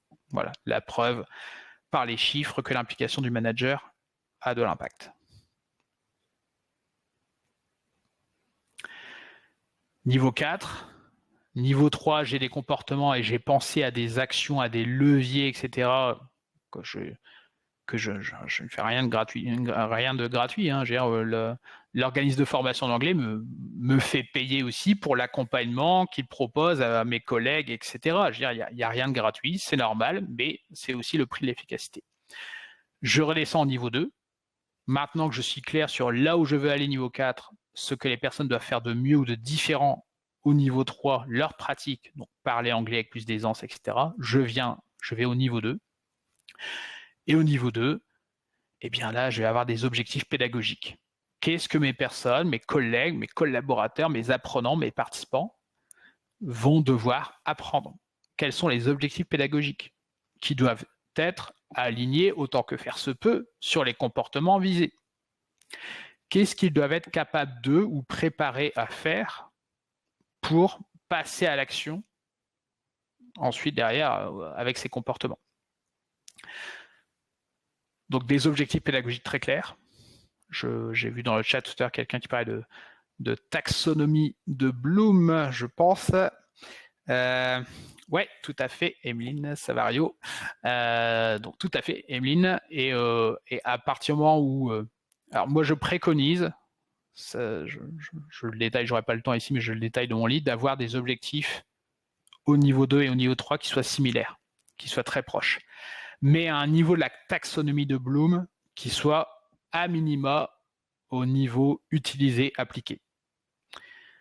Si demain, j'attends par exemple qu'un collaborateur, si je reprends l'exemple de ma formation en anglais, qu'il soit capable de, donc au niveau 2, écrire des emails en anglais sans traducteur en ligne, il doit être capable de. Au niveau 3 au quotidien, qu'est-ce que je vais observer? Qu'il écrit effectivement des emails sans passer par un traducteur en ligne, etc.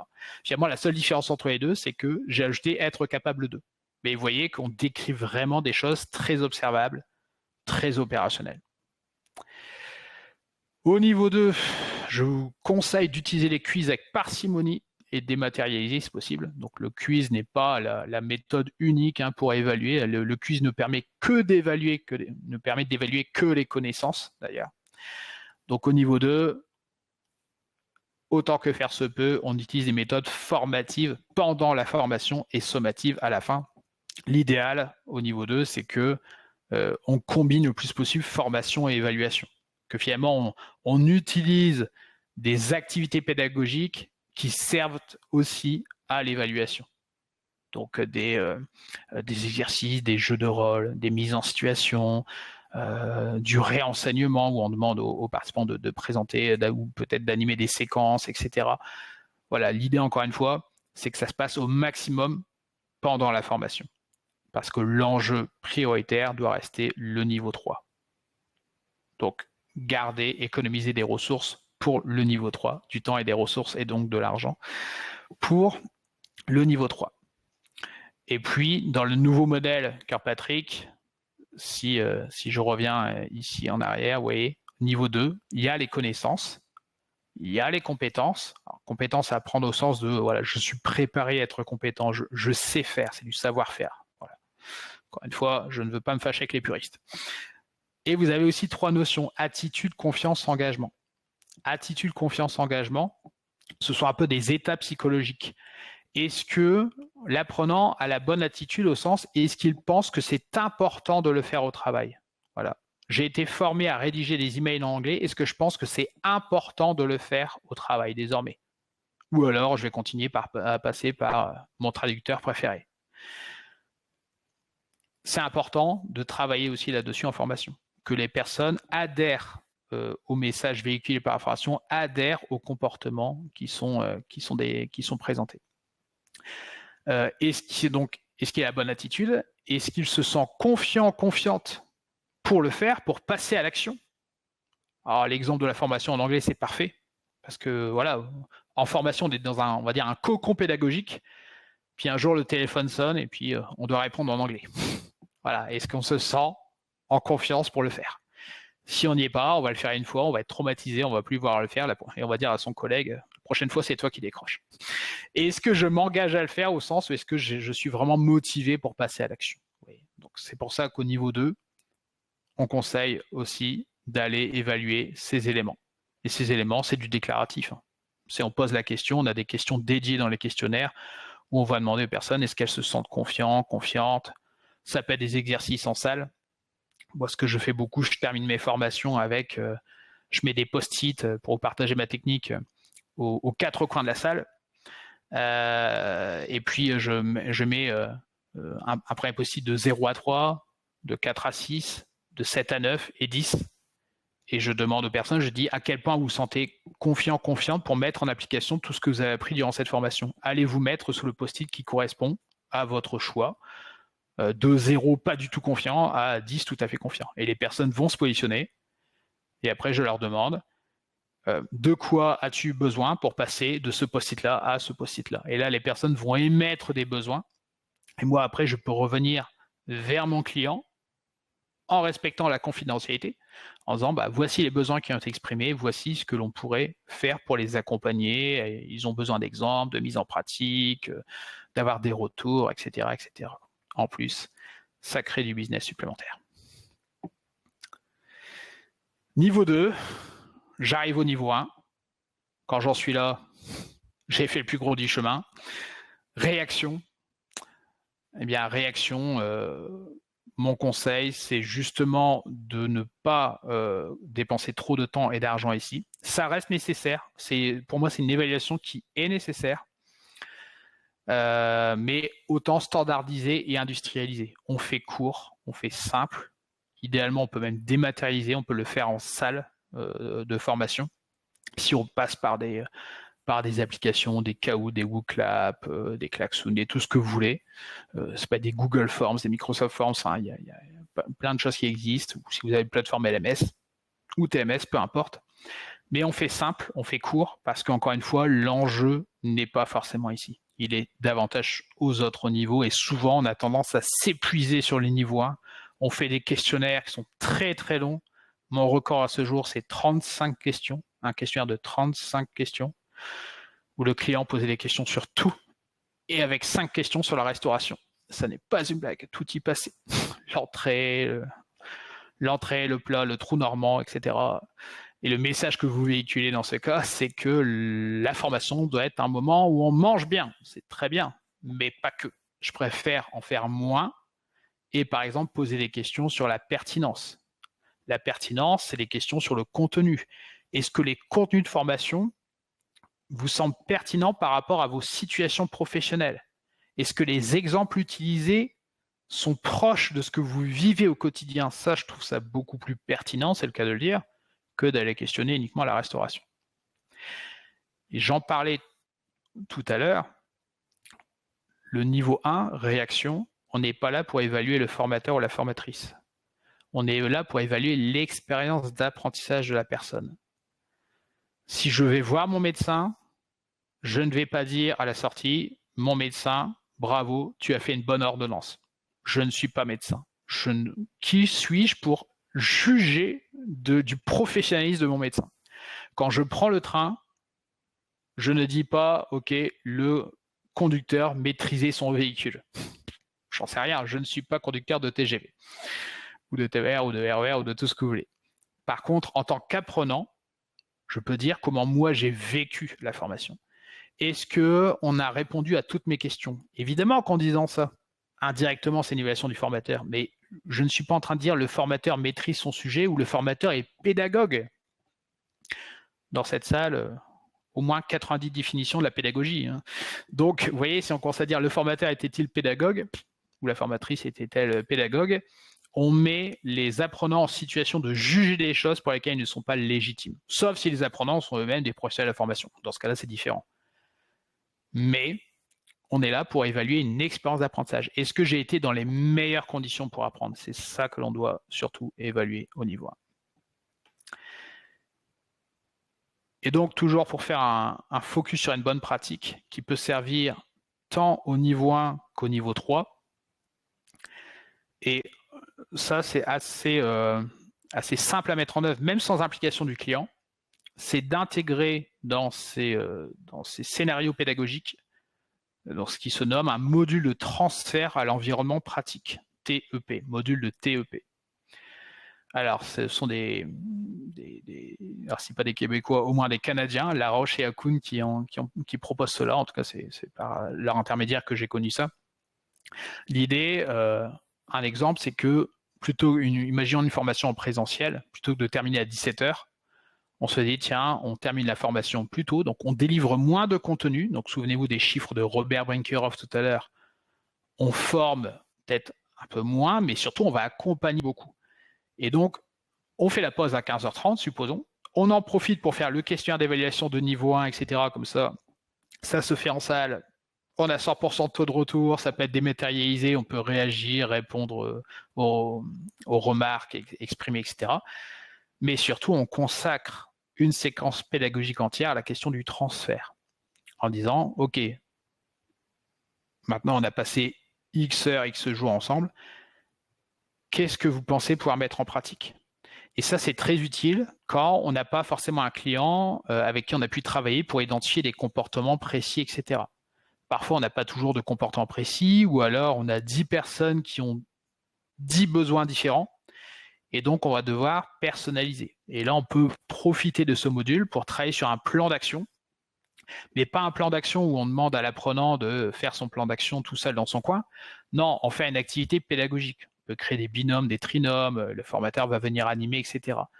Et on leur pose la question, qu'est-ce que vous allez mettre en pratique? Sur quelles ressources vous allez pouvoir vous appuyer? Quels sont les obstacles que vous allez devoir surmonter, etc. Et on les accompagne pour définir cela.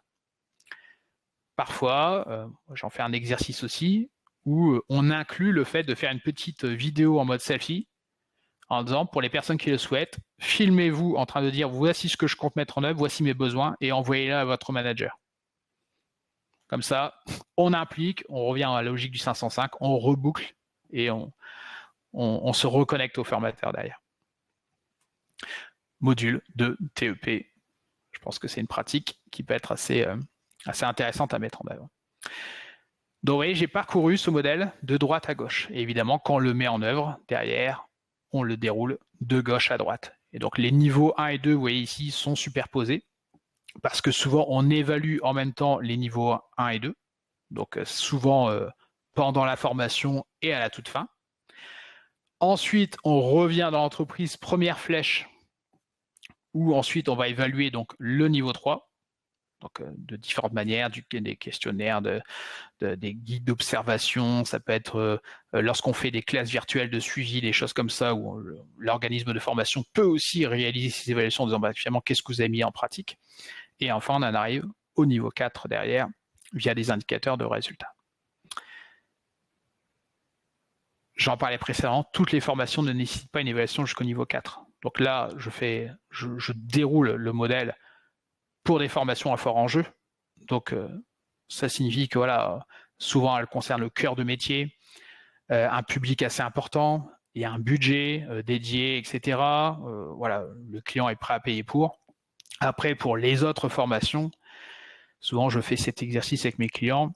Je dis, voilà, sortez-moi un peu toutes vos actions de formation et on va essayer de faire des lots, des groupements en disant, bah tiens, quelles sont les formations que l'on va évaluer uniquement à chaud?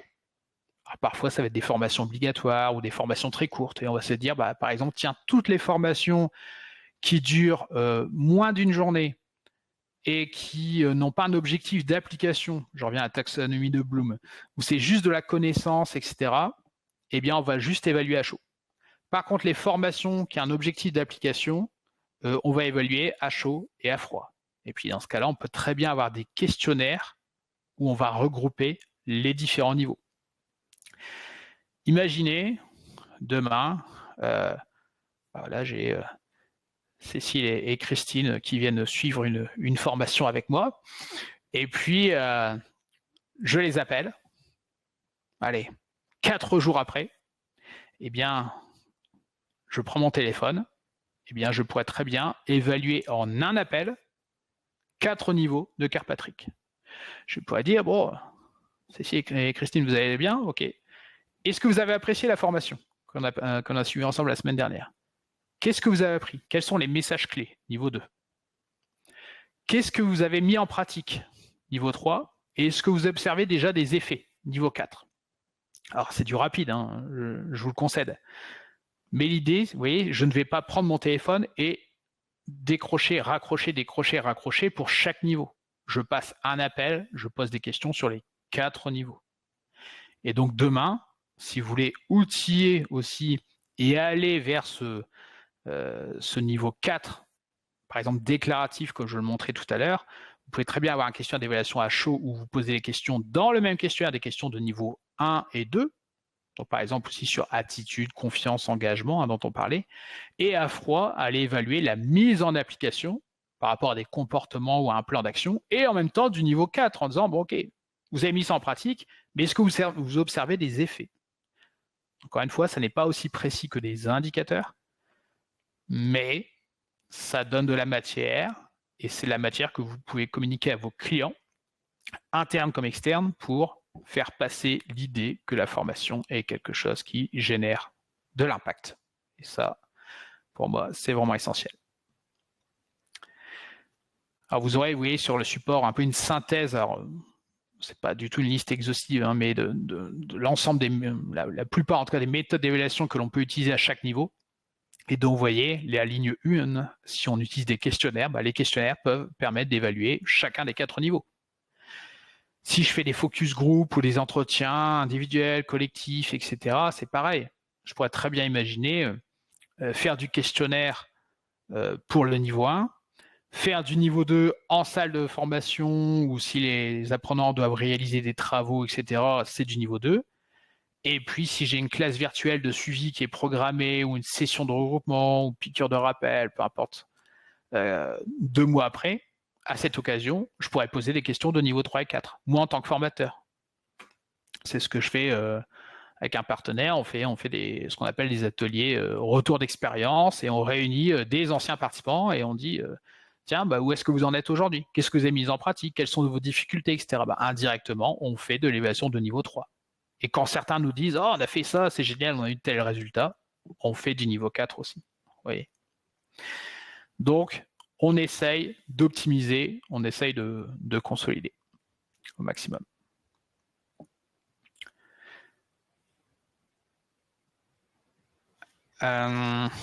Et un mot possible, je vois qu'il y a des questions, on va peut-être prendre déjà des questions par rapport à cette partie. J'en parlais tout à l'heure, hein. L'IA, l'intelligence artificielle, évidemment aujourd'hui, ça peut venir faciliter, outiller à peu près toutes les étapes de l'évaluation. La collecte des données au niveau 1. Vous avez des questionnaires, des verbatims, des choses comme ça. Vous pouvez analyser en temps réel. Moi, je rêve, s'il y a un éditeur qui m'écoute, plutôt d'avoir des questionnaires qui soient toujours les mêmes, d'avoir par exemple au début une simple question ouverte et on dirait, tiens, Jonathan, comment ça s'est passé la formation? Puis là, je commence à répondre et en fonction de mes réponses, ça générerait derrière des questions beaucoup plus précises pour dire, ah oui, tu parles de ça, mais alors, qu'est-ce que tu en penses de ça? Qu'est-ce qu'il aurait fallu faire, etc. Et là, ça devient un échange, un peu comme un chatbot. Cette application identifiera aussi la tonalité de mes réponses, y compris lorsque je fais du sarcasme. Voilà. Cette séquence était absolument indispensable. J'ai failli, je pense que ma vie aurait été ratée s'il n'y avait pas eu cette séquence. Là, je pense que c'est du sarcasme. Donc, on peut utiliser l'IA pour ça, pour questionner, pour concevoir des quiz d'évaluation des connaissances, par exemple. C'est extrêmement simple. Alors, moi, ma pratique de l'IA, j'essaye de l'utiliser avec raison, c'est que je l'utilise comme un ou une collègue. Donc, je ne demande pas à mes collègues de faire à ma place. Je fais et ensuite je demande un avis. Donc souvent je fais, je construis des choses et après je dis ok, voici un peu, voilà, est-ce qu'il y a des choses à améliorer? Est-ce que je peux, est-ce que les formulations peuvent être améliorées? Est-ce qu'il me manque des des questions, est-ce qu'il y a des choses que je n'ai pas questionnées, etc. Donc je fonctionne plutôt dans ce sens-là. Après, libre à chacun, à chacune de le faire. Niveau 3, comportement. Aujourd'hui, on a des applications basées ou non sur l'IA qui accompagnent aussi la mise en action. Donc demain, je dis tiens, je veux utiliser les techniques de la communication non violente, la CNV. Eh bien, je peux très bien avoir une application qui me dit tiens, aujourd'hui, j'ai vu dans ton agenda que tu avais une réunion avec des collègues, etc. Tu pourrais peut-être tester cette technique-là. Qu'est-ce que tu en penses, etc. Je teste ça. Puis derrière, alors comment ça s'est passé? Puis je fais un petit exercice réflexif. Et puis on me donne des conseils. On me propose pourquoi pas des ressources pour aller plus loin, etc. Et puis surtout, l'utilisation que je préfère, c'est l'analyse des données. Fini le fait de se battre avec des fichiers Excel, etc. Aujourd'hui, vous chargez un fichier Excel avec toutes vos données, peu importe, sur les 4 niveaux, du quanti, du quali, etc. Ça vient vous analyser tout cela en 2 temps, 3 mouvements. Le gros intérêt, c'est gagner du temps pour passer à l'action, pour agir. Alors, je ne sais pas s'il y a des questions par rapport à cette partie. Peut-être qu'on pourrait prendre de suite. Alors, tu as eu plusieurs questions déjà dans le fil chat. Tu en as à la fois dans la question et dans le chat. D'accord. Je remonte un petit peu. Donc, ça remonte au début de ton intervention. Il y a Maud Gouy qui disait qu'il est difficile de mesurer les investissements d'une formation sur les relations humaines. Non. Point d'interrogation. Alors, merci pour la question, parce que c'est vrai que celle-là, je n'ai pas abordé le sujet, donc c'est l'occasion de le faire. Alors c'est possible, mais si on revient au niveau 3, ça demande justement de préciser justement ce que l'on entend en termes de comportement. Alors je vais prendre un exemple, formation pour développer l'empathie. Si à la fin de la formation je dis oui, ces managers maintenant font preuve de plus d'empathie, c'est très flou. Donc moi, lorsque j'évalue des formations de ce type, je pose la question donc à mes clients, je dis à quoi ressemble quelqu'un qui fait preuve d'empathie. Donc, on va vraiment définir des choses observables et mesurables. Qu'est-ce que fait une personne qui fait preuve d'empathie? Et on va déterminer des éléments donc observables et mesurables. On va peut-être pas réussir à tout capturer, à tout décrire, mais c'est pas grave. C'est-à-dire qu'au final, si mes 50 managers formés, ils mettent en œuvre ces 2, 3, 4 comportements qui ne couvrent peut-être pas 100% de ce qu'est l'empathie, bah, ça sera déjà une belle victoire. Donc, on est vraiment toujours dans cette logique d'observable et de mesurable. On a une autre question de Raquel Diaz-Medinilla. Si on évalue uniquement à chaud, on peut avoir des difficultés pour justifier ensuite les indicateurs Calliope. Alors, pas à ma connaissance. À partir du moment où on parle d'appréciation des parties prenantes, c'est-à-dire que dans mon entreprise, l'organisme de formation est certifié Calliope. Au fil de mes audits, d'ailleurs, on me dit même, vous embêtez quand même avec l'évaluation à froid, parce qu'en fait, vous n'êtes même pas obligé de faire ça. Alors, on le fait vraiment en mode plus, mais à ma connaissance, on peut aller questionner les apprenants, les clients finaux, les managers, etc., uniquement à chaud. Donc, le reste, après, c'est plutôt soit pour préparer l'après-Calliope dont je parlais tout à l'heure, encore une fois, je ne suis pas dans le secret des dieux, soit aussi plutôt dans une question de relation client. On avait 2 questions d'Emeline Savario. Il me semble que tu as répondu à la première qui disait est-ce que ces niveaux Kirkpatrick ont un lien avec la manière de définir les objectifs pédagogiques? Et on avait la deuxième, est-ce que le 505 peut être proposé par l'OF en guise de service sous forme de trame ou d'accompagnement? Alors oui, et je le recommande vivement. Pour les mêmes raisons que les clients souvent attendent de l'OF de réaliser le travail d'évaluation, là je pense que vraiment, moi ça fait partie de mes préconisations, d'aller le plus possible, de déborder, on va dire, du cadre de la formation et de proposer des prestations à la carte. Il peut y avoir des choses assez standardisées ou parfois du sur-mesure, mais en amont et en aval de la formation. Et le fait de proposer cela, et pourquoi pas, parce que si on n'a pas accès au manager, on peut très bien outiller, documenter et équiper, je vais dire ça comme ça, l'apprenant pour que lui puisse faire cela. Donc moi, pour l'une des formations que j'anime, on demande à l'apprenant de faire ce travail, de contacter son manager, et on lui fournit un guide d'entretien pour aller faire cet entretien avec son manager, etc. Donc la responsabilité est sur l'apprenant. Il le fait pas, mais on lui explique qu'il a vraiment tout intérêt à le faire pour ouvrir les chakras de son manager et se faciliter la vie pour la suite. On te demande également une précision. Est-ce que le niveau 1 correspond bien à une évaluation de la formation et pas à une évaluation des compétences? Oui, tout à fait. Oui. On est vraiment sur la formation elle-même. C'est pour ça que je parlais d'expérience d'apprentissage, mais le fond et la forme de la formation. Mais effectivement, on n'évalue pas.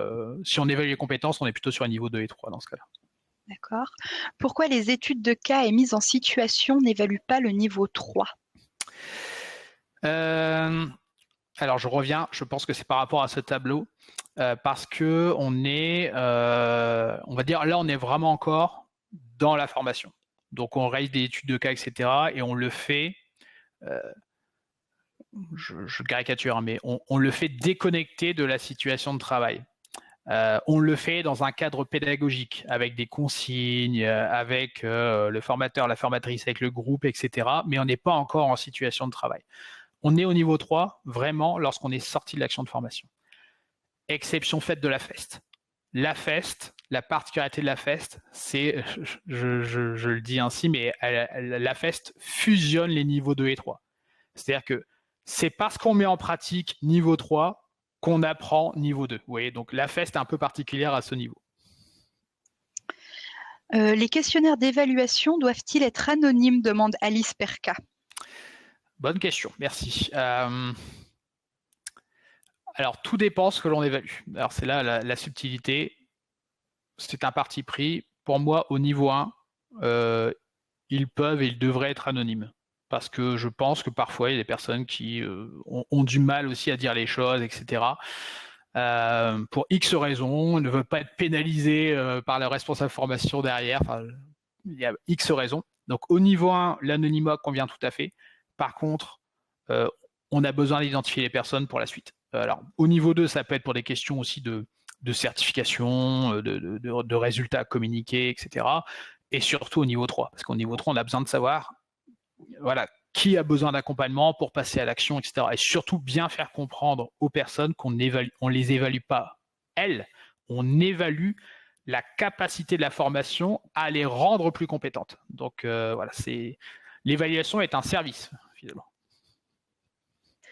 Une autre question, est-ce que tu as un nom d'outil IA qui accompagne, comme tu as donné l'exemple, sur la communication non violente? Alors sur une thématique particulière, pas spécialement. Après, je pourrais communiquer je peux communiquer, je mets directement dans le chat, mais quelques références. Voilà. Tac. Voilà. En faisant les petites recherches, donc 50, Delindo, Noli, ce sont des Suédois, je pense, et B12 qui sont des Canadiens, et 50 et Delindo sont français. Donc ce sont des applications, certaines sont basées sur la logique des nudges, hein, voilà, avec des incitations pour passer à l'action, etc. Donc peut-être aller voir un peu ce qu'ils font. Une autre question, est-ce qu'on évalue le formateur ou la formatrice? J'ai cru entendre que non. Alors oui, moi je déconseille. Alors indirectement on le fait, mais c'est surtout dans la formulation des questions. Je déconseille le fait d'avoir des questions du type est-ce que le formateur, la formatrice maîtrisait son sujet, était pédagogue, etc. C'est plutôt les livrables, moi, que je vais évaluer. Donc est-ce que l'on a répondu à toutes mes questions? Est-ce qu'on a fait en sorte que je puisse prendre la parole, etc., etc. Est-ce qu'on a fait en sorte de m'impliquer? Mais indirectement, donc c'est sûr que c'est indirectement le formateur, la formatrice, mais c'est aussi le groupe, c'est aussi moi, ma propre personne, est-ce que je me suis impliqué? Donc j'évite l'évaluation directe, parce que je trouve ça un peu rude. Et une dernière question, avez-vous des conseils pour évaluer ou mesurer les savoir-être ou soft skills, exemple communication, bienveillance, posture professionnelle, etc. Oui, eh bien alors même réponse que pour les formations en relations humaines dont on parlait tout à l'heure. C'est vraiment la formulation de comportements observables, mesurables ou de pratiques, hein, peu importe comment on les nomme. Mais pour être très clair, voilà, qu'est-ce que voilà, communication bienveillante. Est-ce que j'utilise les 3 étapes? Voilà, j'arrive. Est-ce que j'observe? Est-ce que je dis ce que je ressens? Enfin, je les ai plus exactement en tête, mais voilà, est-ce que c'est ce qui est fait? Plutôt que de rester dans des généralités du type je communique avec bienveillance. Là, en fonction de la personne, on va apprécier les choses très différemment. Eh bien, je pense que c'est tout bon pour les questions, Jonathan. Tu peux continuer. Super, merci Cécile et merci à toutes et à tous. Alors, utilisation possible de l'IA, on l'a vu rapidement. Et puis voilà, je voulais évidemment terminer par cela, l'évaluation comme levier de développement de la performance commerciale. Je le disais, je le répète, je pense que beaucoup de clients aujourd'hui se reposent sur les prestataires de formation pour développer leur pratique d'évaluation. Donc, il y a des attentes et il y a des besoins à ce niveau.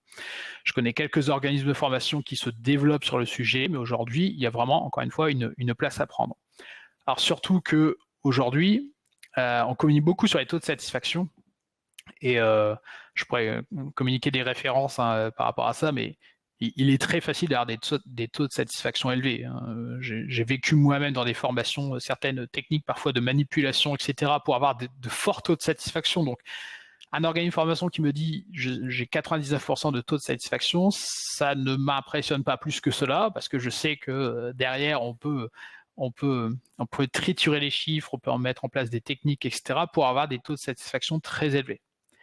Par contre, aujourd'hui, ce qui permet de se démarquer, c'est davantage, par exemple, de communiquer aussi sur la manière dont on améliore ses offres.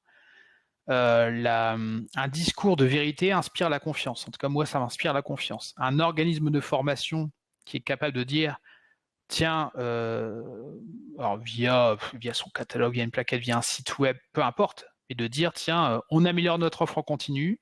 Sur l'année, voici les formations que l'on a retirées du catalogue parce qu'on estime qu'elles ne sont plus au goût du jour, elles ne répondent plus à des besoins, etc. Voici les formations que l'on a modifiées. On a bien entendu vos critiques, vos remarques, etc. Voici les changements que l'on a opérés et voici les formations nouvelles que l'on ajoute, etc. Pour moi, ça inspire la confiance. Donc, je pense que, évidemment, alors là, on peut juste être dans le niveau 1 finalement. Je veux dire, des participants qui sont plus ou moins satisfaits, etc. Mais on pourrait se servir aussi de données au niveau 2, au niveau 3. On a retiré cette formation du catalogue parce qu'en fait, on se rend compte que c'est tout simplement inapplicable. Voilà, c'est inapplicable ou en tout cas, ça n'est plus applicable aujourd'hui. Donc, niveau 3, eh bien, on se dit qu'on retire cette formation. Et on communique clairement là-dessus. Encore une fois, il vaut mieux montrer parfois, je ne vais pas dire ses faiblesses, mais il vaut mieux montrer patte blanche et dire clairement qu'il y a des choses que l'on fait bien, etc. C'est comme lorsque l'on va sur un site e-commerce. Moi, je trouve toujours ça suspect de n'avoir que 5 étoiles partout. Par contre, à un moment donné, s'il y a des insatisfactions, c'est seulement que ça légitime, ça crédibilise les évaluations positives. Renforcement de la crédibilité et de la confiance, justement. Donc, on prend en compte les retours et on communique. Et je vois aussi dans le chat une question en disant comment communiquer là-dessus concrètement. Eh bien, alors par tous les supports possibles aujourd'hui. Donc, ça peut être sur les réseaux sociaux, sur LinkedIn, ça peut être sur son site web, ça peut être dans les documents commerciaux, les plaquettes, les catalogues. Si vous avez une plateforme LMS où vous avez des fiches par rapport à vos formations, vous pouvez très bien communiquer dessus. Si vous avez un blog, si vous avez des choses comme ça, encore une fois, un discours de vérité va inspirer de la confiance. Et dans un rendez-vous avec des clients, moi je trouve ça, en tout cas, avec ma casquette responsable de l'académie, donc on va dire équivalent responsable formation, je trouve ça très rassurant, quelqu'un qui est capable de me dire voici ce que l'on a fait, voici comment on s'améliore, voici comment on compte faire mieux, etc. Plutôt que quelqu'un qui me dit tout est parfait, monsieur le client, on n'a absolument rien à améliorer chez nous. Et le summum étant d'avoir des témoignages, des cas d'usage. Voilà. Donc, souvenez-vous des chiffres de Brinkerhoff dont je parlais tout à l'heure.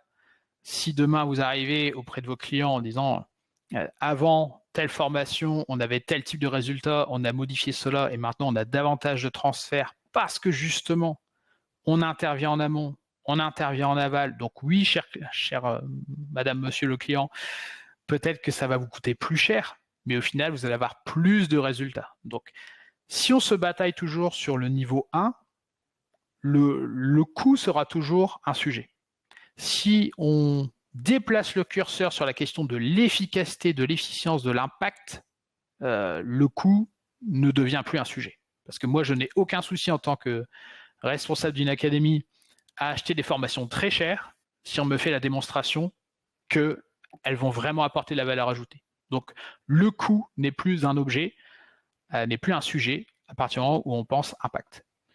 Donc là, vous avez un exemple. Voilà, exemple de communication. Grâce à cette formation, nos managers ont amélioré la collaboration au sein des équipes, entraînant une hausse de 15% de la productivité en seulement 6 mois. Alors, j'ai connu un organisme de formation canadien qui faisait ceci. Un client lui avait dit « Est-ce que vous êtes OK pour vous faire payer en fonction des résultats ?» Et il lui disait, oui, en fait, on peut vous montrer des résultats de ce type. Sauf que nous ne sommes pas les seuls responsables. Vous êtes aussi responsable, monsieur le client, d'une partie des actions à mener. Et donc, l'organisme de formation, ce qu'il faisait, c'est qu'il listait toutes les conditions de succès de la prestation en disant clairement, voici ce qui est de notre ressort, voici ce qui est de votre ressort, cher client, etc. Et on accepte de se faire payer au résultat, ou au moins en partie au résultat, si vous nous assurez que vous allez faire ça, ça, ça. Et il demandait les preuves. Donc, par exemple, un discours d'introduction de la part du dirigeant pour dire à quel point il est important de mettre en œuvre cette formation, etc., etc. J'ai déjà vu ça aussi en France dans la grande distribution. Ça a un impact évidemment derrière. Donc, avoir cette réflexion en disant, voilà, je pense qu'on a aussi ce rôle, j'ai appelé ça d'éducation du client, en disant on ne peut pas tout attendre de la formation n'est pas une solution miracle, la formation est une partie de la réponse, mais le succès comme l'échec de la formation est à responsabilité partagée. Et donc en communiquant aussi des cas d'usage et en disant voici ce que les résultats que l'on a obtenus, et voici derrière par exemple ce qu'a fait le client, ce qui a été fait justement, là où ça a pêché, comment ça a amélioré, etc. Je trouve ça forcément extrêmement vendeur. Mais ça demande d'aller au-delà du niveau 1.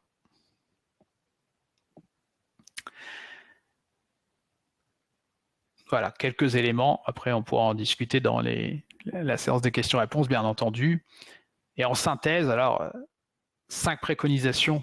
Je vais insister sur certaines choses que j'ai pu dire parfois. L'apprenant, on considère aujourd'hui on répète à l'envi que l'apprenant doit être l'acteur de sa formation. Donc, pour moi, il est logique qu'il soit aussi l'acteur de son évaluation. On n'évalue pas l'apprenant, on évalue la capacité de la formation à rendre, on va dire, meilleur l'apprenant. Voilà, à le faire monter en compétences, à le rendre plus performant sur le terrain, etc., etc.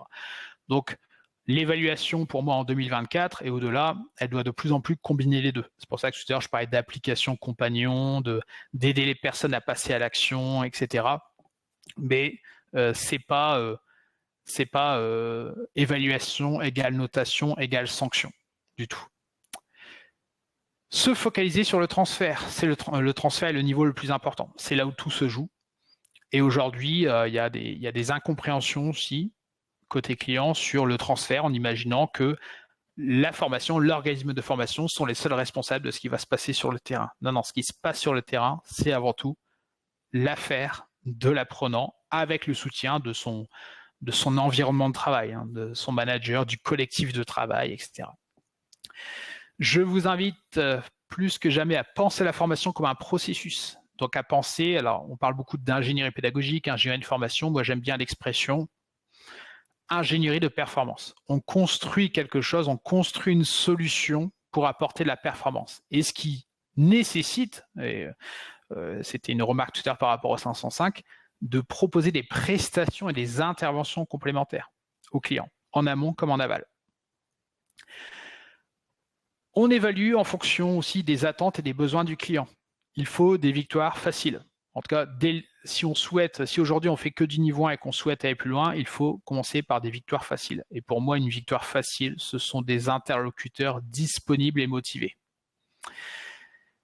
C'est parce qu'on ne peut rien faire seul, tout simplement. Donc, on ne pourra pas accéder aux personnes dans l'entreprise, on ne pourra pas mettre en œuvre des évaluations, avoir des données, accéder à la direction si on doit présenter des résultats, etc. Donc, un client qui me dit « je veux juste de niveau 1, je ne cherche pas », je le challenge un peu, mais c'est pas avec lui que je vais faire du niveau 3 ou du niveau 4.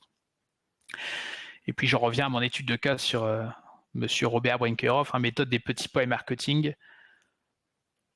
Moi, aujourd'hui, pour tout vous avouer, lorsque je travaille avec des clients, je ne vends plus de l'évaluation. Je vends de l'impact. Et donc, je présente vraiment l'évaluation comme étant un outil, un moyen d'avoir de l'impact. Et si je reprends les chiffres de Brinkerhoff tout à l'heure, je dis littéralement à mes clients, et je vous invite, si vous le souhaitez, à avoir le même discours, qu'est-ce que vous voulez, monsieur le client? Est-ce que vous voulez des gens satisfaits, niveau 1, et qui ont appris des choses, niveau 2? Ou est-ce que vous voulez de la montée en compétences sur le terrain, niveau 3, et de l'impact, niveau 4? Il y a deux chemins, c'est pas le même prix. C'est pas le même prix, parce que d'un côté, ça va demander justement des interventions en amont, de l'accompagnement en aval, du 505, des choses comme ça, de l'implication de la part du client. Mais on n'a rien sans rien. Donc, il y a deux chemins à opérer. Il y a des clients qui sont complètement à l'aise avec le fait de dire non, mais nous, encore une fois, il n'y aura pas d'augmentation de salaire cette année, donc on veut du niveau 1, c'est très bien. Et d'autres qui disent non, mais c'est un projet, on ne peut pas se louper là-dessus, donc on va mettre les moyens nécessaires. Et là, effectivement, on a une superbe étude de cas qui peut être utilisée aussi à titre marketing. Merci pour votre attention. Je vais regarder les questions. Alors, tu as une première question de Cyril qui te demande si tu as des exemples de financeurs publics, région, France Travail, OPCO, etc., qui appliquent cette exigence vis-à-vis des prestataires OF. Alors, pas. Ce fut le cas il y a quelques années, mais à ma connaissance, plus depuis. Je ne l'ai plus vu depuis Calliope. Parce que j'ai l'impression que Calliope a un peu normalisé finalement les attentes à ce niveau. Et c'est plutôt des entreprises, c'est plutôt au niveau des entreprises que je vois ce type de demande. Où clairement, c'est j'attends que le prestataire soit en mesure de dérouler une évaluation sur autant de niveaux de Kirkpatrick, etc. Je pense l'avoir vu dans une région, je dis une bêtise, je l'avais vu dans une région, je ne saurais plus dire à quelle, mais je l'avais vu au niveau d'une région qui avait peut-être l'Île-de-France, mais à vérifier.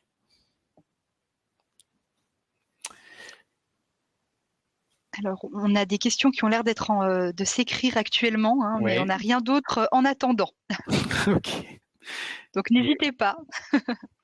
Et puis, oui, il y avait la question de mode, effectivement. Voilà, ça, je ne l'ai pas vu. Donc, on y a répondu. Oui.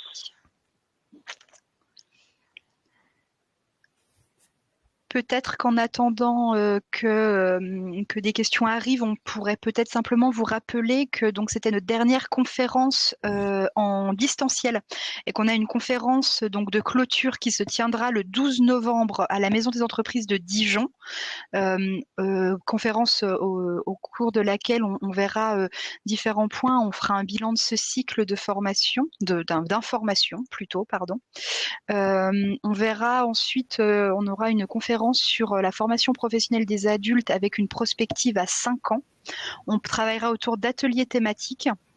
Et on suivra tout ça d'un cocktail déjeunatoire. Donc, je vais vous le mettre dans le fil de conversation, un lien pour pouvoir vous y inscrire. Et donc, voilà, j'ai l'impression qu'il n'y aura pas d'autres questions, Jonathan. Donc, je pense qu'on va pouvoir clôturer là. Je ne sais pas, Christine, si tu as quelque chose, toi, à ajouter. Non, mais en tout cas, j'ai trouvé ça extrêmement clair et surtout le fait de revenir sur la méthode de Kirkpatrick et de voir comment en fait on peut véritablement, on dirait, l'appliquer aujourd'hui par rapport à des contextes très différents. Et effectivement, j'ai trouvé ça très très pertinent. Merci Jonathan.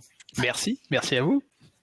Eh bien, Jonathan, merci beaucoup. On aura le plaisir de te retrouver le 12 novembre d'ailleurs à cette conférence de clôture. On retrouvera également Laetitia Fly-Sainte-Marie de notre précédente conférence, les intervenants sur la FEST, donc Claire Pofadel normalement et Olivier Milanese. Et on aura la joie également d'avoir Xavier Marchand, donc l'animateur de 2 premières conférences et qui a fait le fil conducteur de toutes nos conférences. Donc voilà, n'hésitez pas à venir, on vous attend nombreux en tout cas. Et on espère pouvoir continuer à avancer tous ensemble et à voir quel sera l'avenir effectivement de ce partenariat qu'on a avec Amphore, parce que c'est important de continuer. Merci à tous. beaucoup. Merci. Merci. Bonne journée. Au revoir. Bonne journée. Bonne journée. Au revoir.